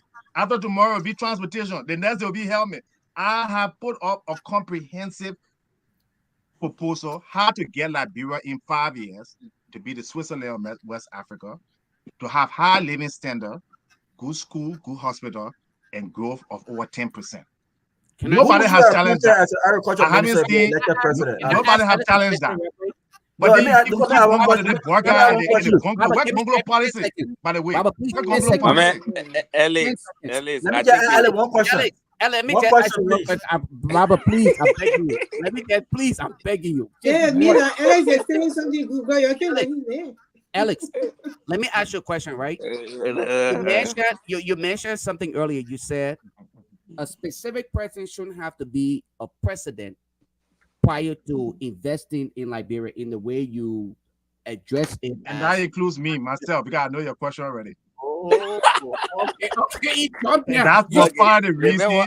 That was part of the reason I worked for the election. Now you're attacking. Now you're attacking. And that goes to Now Toga's you point. become attacking. And that goes to Toga's point. I can see Where the would future. money People come even from? ask the question already. That's the reason why I told them why to say I'm not going to run in 2022. And I'm going to go and set up what you call manufacturing in Liberia before election and hire people before election.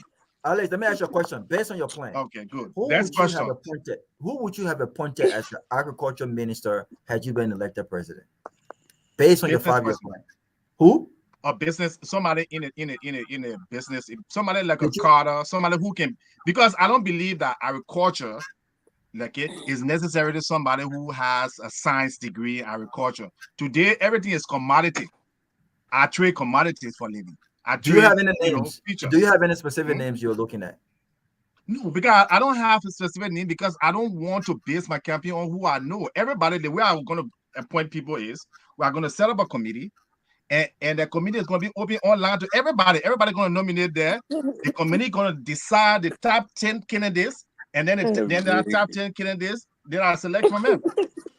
So there's no bias. My man, JMB what other said all question the I things tell that that? we read here today. No more questions. No, Toga, JMB never said. So I don't like. So if I'm looking for somebody for tourism, entitled to the presidency. He never Yeah, said no. all those things. When I mean JMB said all these things, everybody made it appear they were going to vet the best brains to put them in government. We end up with the same group of people. Well, but It's serious. We end up with that's the problem, Toga. You let the old man fool you. You let the old man fool you. You let people like Darius don't fool you. Darius cannot fool me. He does not have the intellectual. Boga cannot fool me. You think I couldn't have jumped behind what you need Dwalu there and Mo Ali there? I could have jumped behind there, but now I probably with them singing the same useless song, the same thing. But I was able to think for myself and look at the future and say these people, first of all, they're not going anywhere. So I don't just jump behind people like most young people. Show me your policy. Like I said, I just read money back policy and I point out some things that I think is very good. Interest rate. If you reduce interest rate in Liberia, it will encourage more people to get into any kind of production, whether it's farming, whether it's pepper, wherever it is. That's one of the things that's hurting us. And nobody talks about it because nobody knows it.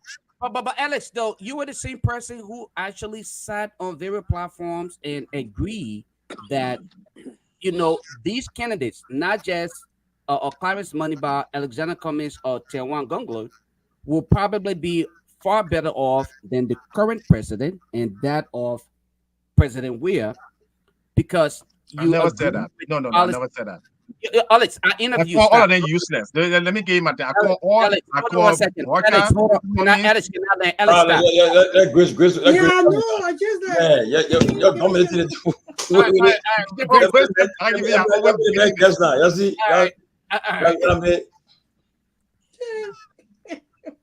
Grace says something about Alex.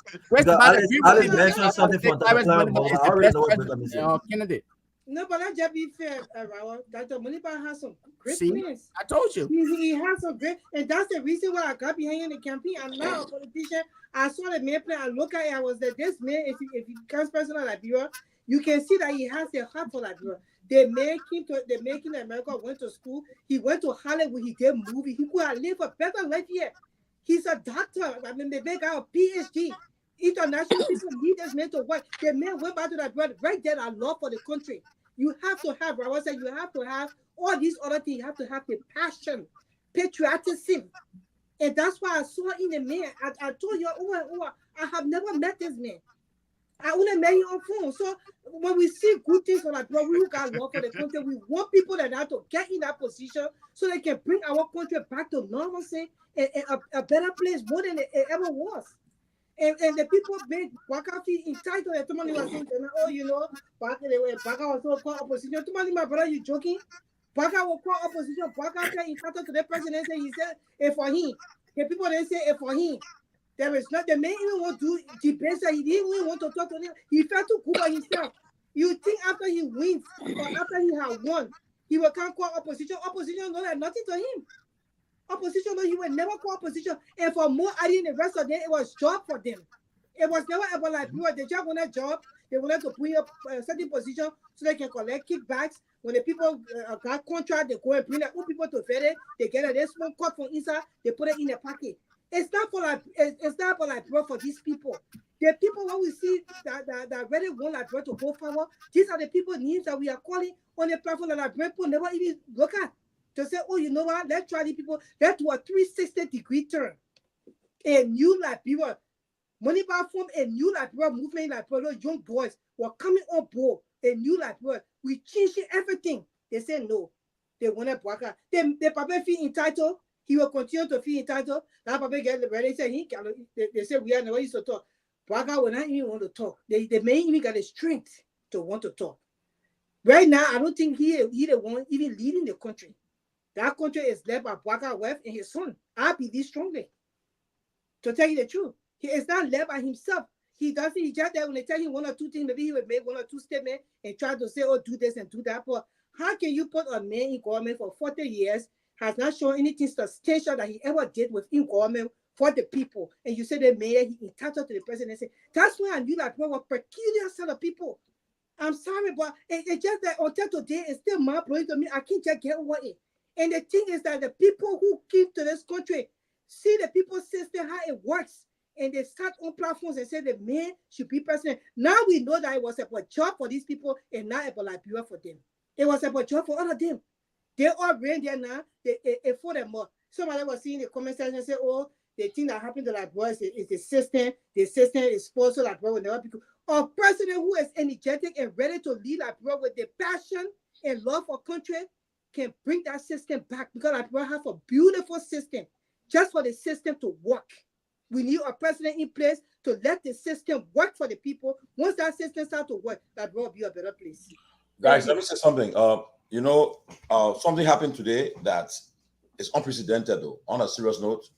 And tomorrow we have a special show because of that. Today, the Dam Bowen Memorial Bridge in District 7, Nima County, was dedicated by Representative Musa Hassan Bility. And tomorrow, we'll have a special show to talk about that bridge dedication. And the good thing about that, what I'm talking about, I visited that place, and they had how do you call that stuff again? Ferry. But the ferry they had there, you got to haul it first for about 30 minutes. You got to be strong. And when you finish hauling it now, the energy in the ferry. If it's stopping water, it will take you to across the place. And it was very risky. And on ability, not even before he became lawmaker, he took upon that initiative to do it.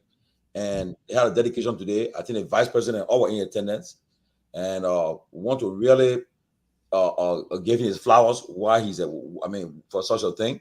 You can't say the man took government money or the district money and to do these things, or he was doing it because he won't be elected or so forth. But he did it even after he got elected. He without a sense for any government, he put into that stuff. And I saw the program today. And so tomorrow, our popular demand, we have a special show to talk about the Dam Bowen Memorial Bridge that was dedicated today. The Speaker of the House were in attendance.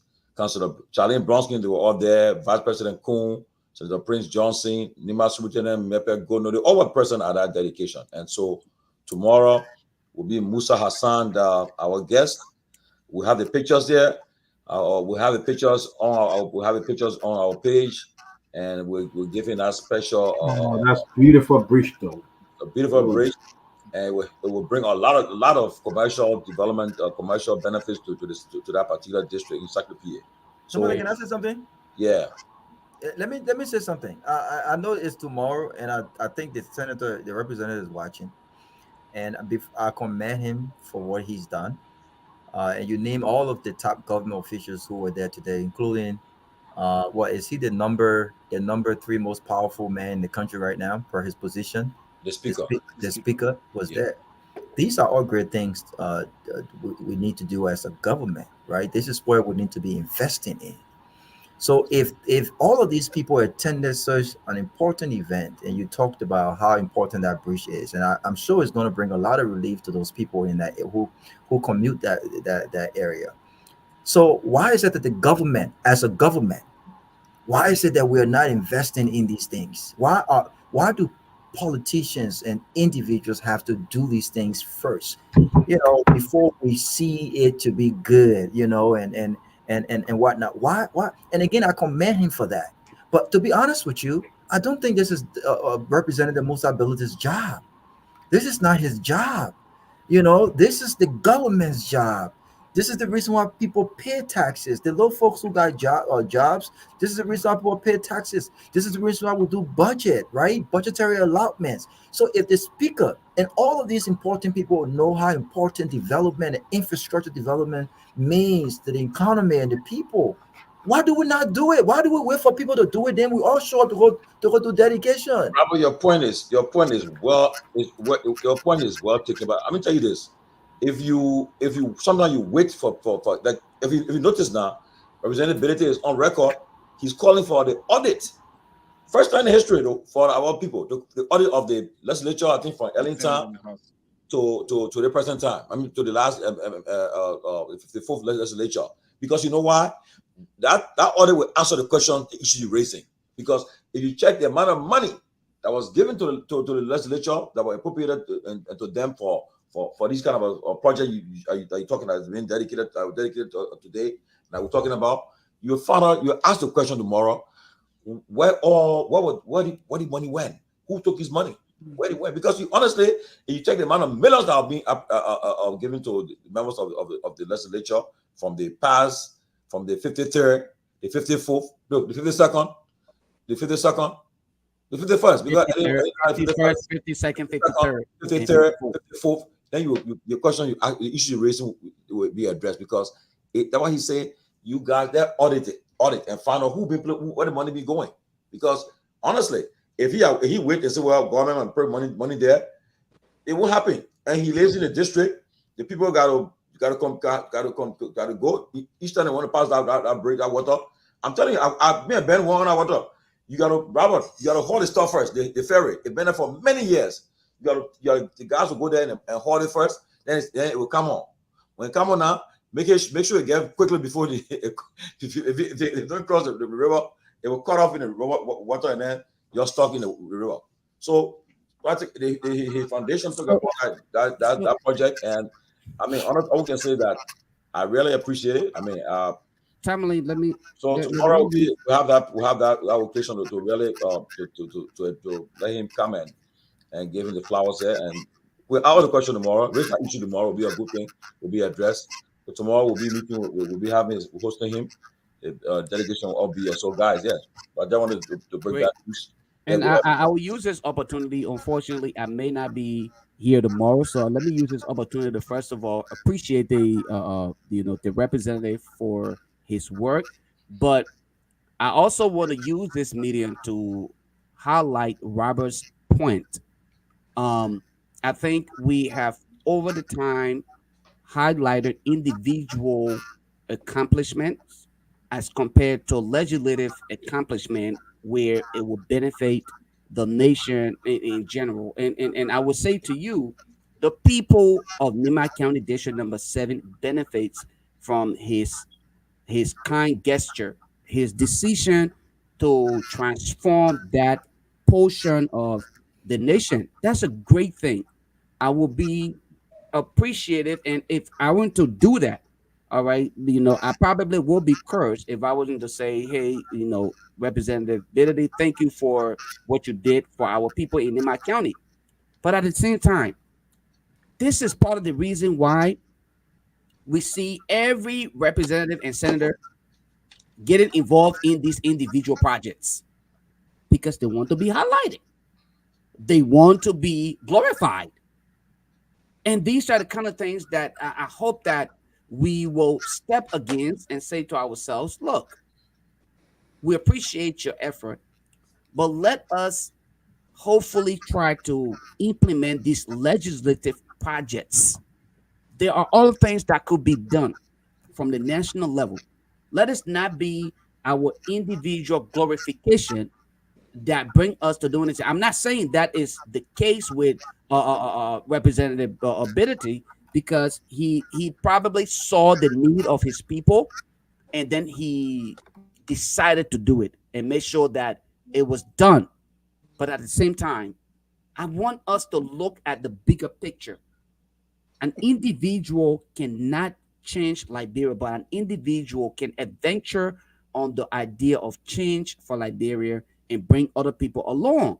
So I think it can be done through the legislative projects that are already there. Let them push to make sure that those areas in Liberia, in the villages that need to have bridges put in place, can be put in place. And let us not just have these substandard bridges put in place. I'm not saying that is the case with the recent bridge, because I've seen it. All right. I have pictures of it. It is not a substandard one, but there are instances where people are doing similar thing and wanting to be glorified for their work. I don't think that is in the best interest of Liberia. If we really want to move Liberia forward, it is in the best interest of Liberia for us to just be honest to ourselves and say, guys, go in here and do it. You understand you're a part of the lawmaking body. Make sure that we can get it done legislatively so that everybody else can make sure that every village can benefit from all of these various, district projects and other things like we have for. I think it was 2018 or 2020 or 2021 when they did had 30K distributed to all lawmakers, and we are still asking today, up until today's date, we're asking what happened with the 30K. What did they do with it? Now you have one person. But that's the reason why we need it anyway, Lynn. Yeah, but right, you did not have this man use his personal hard-earned money to invest in the lives of our people when we have the ability from the national level to make sure that we can impact lives. So I will use this medium to say to him personally, I'm very grateful to you for the people of Nima County, and I'm very positive that they appreciate you for doing what you did. But please, let it not be the continuous habit of individual projects implementation. Please push forward to make sure that you have started already. Make sure that that the house is audited. Make sure that people are brought to public ridicule, prosecuted if possible, and make sure that legislative projects are implemented and not individual projects, because you started doing really great things and everybody appreciate you for doing that. But let it go beyond you as an individual. Let it go to the national level. Thank you. Yeah. Okay. Let me just say this quickly. But on a serious note, we gotta be honest and fair. Okay. Most of the people that do individual projects, they wait till they get in the legislature before they do it. They use the money that they say, oh yeah, this one the money, but this is a different one. I think he carried the bar hard that despite that I wasn't a lawmaker but onto this initiative. Even if I had not been elected, I would have taken something I would have continued with. So it's a bar hard. It tells Liberian people too now that okay, people are not taking money, like the money that you guys are allocating for them to do these projects. So I think those who attended the program, I think it's like this man have made it set the bar hard that we gotta think fast. So I think I will commend him for it, and I think he did a good job. And the thing, he did not use government funding. He didn't take it. I mean, if you have a foundation or you have a group, what if I was senator today, Henry Peabody, and I got a lot of partners in the U.S. who do a lot of stuff. If they tell me, hey, can we come to Liberia and build a breach or build a school for your village or whatever? You know, can we do that for you? And I just happen to be uh, in the head. Doesn't mean that it shouldn't work or it shouldn't happen. You know, I think so, we need to look at it from different sides. I'm not saying some of the people do that as a means of gaining favor and getting money, but also some people will do it, you know, just because they have the contact. And Musa does. And he said that he was building this bridge from before he even became a representative. He was building this bridge and went ahead and do it. I think we should commend him because nothing had to do with government funding. There was nothing that had to do with public funding to build this bridge. So I think he ought to be commended for that. You know, I mean, and that's why people elect you. Sometimes your connection on the outside can bring in help for your district and bring in help for the country and all of that if it's done in a transparent way. You know, not if it's done in a transparent way, it definitely. So I think we should. I also commend the representative for taking that initiative. But guys, I think we just need to close it up. The time the guys are leaving, we'll soon be leaving the studio. Let's get it going, guys. So let me just close. Thank you very much for having me. And I also want to say that I really commend Honorable Ability for his hard work for doing things for Liberian people. I try to follow him now, and I see that this man has been doing some stuff. I mean, we want to see patriotic Liberians like that. You know, the passion for the country. And what he did for Nima, he did for Liberia. Not only so much for Nima, but he did for Liberia. And when we see these kind of good things done, we have to not just, you know, or just sit here, but we have to come and applaud them for doing that. Although other representatives collect money and they don't do what they're supposed to do, or they do individual projects, but when you see somebody who actually have the patriotism and the passion to do something, you know it. Musa Benete has the passion for Nigeria. He does. That's just the truth. So we want to commend him for his work. Hopefully, I will be here tomorrow just to, you know, continue to support his effort in some of the things that he does. Some things he did doing good, especially moving forward with this government. He's doing some good things, and we like to see that for the Liberian people. I also want to address quickly before I leave this. I think Yameto Kranga, who has it for me on this closing argument comment section. You say you're comparing that the money bar with how they call him Cummings, and that's why Cummings will never be Liberia. I would say because of your sycophants, the people like you trying to compare the main plan, saying that he stole Cummings' plan. Cummings did not have a plan. You just got behind Cummings. Newsflash, I was behind Cummings since 2017. I never saw nothing substantial. I went to a town hall meeting. Say you want us to be comparing. Let us come here. Great, we got two or three more minutes to go. I went to a town hall meeting and I was on my colleague from Liberian Women Advocacy asked him a question for women's rights and gender. He did not even give a 50 good answer. So don't come here and talk about plans. That the money bar don't have to steal coming plan because he has none. He has no policy. Just for you to know. Thanks for me being here. This is nonsense. All right. Offensive that why you're destroying Liberia way. Foolishness. All right, guys, we gotta go. The guys them are already out. Alex, thank you, my man. Yeah, we gotta I go. think we just gotta shut it down. We'll see you guys tomorrow. Yeah. All right.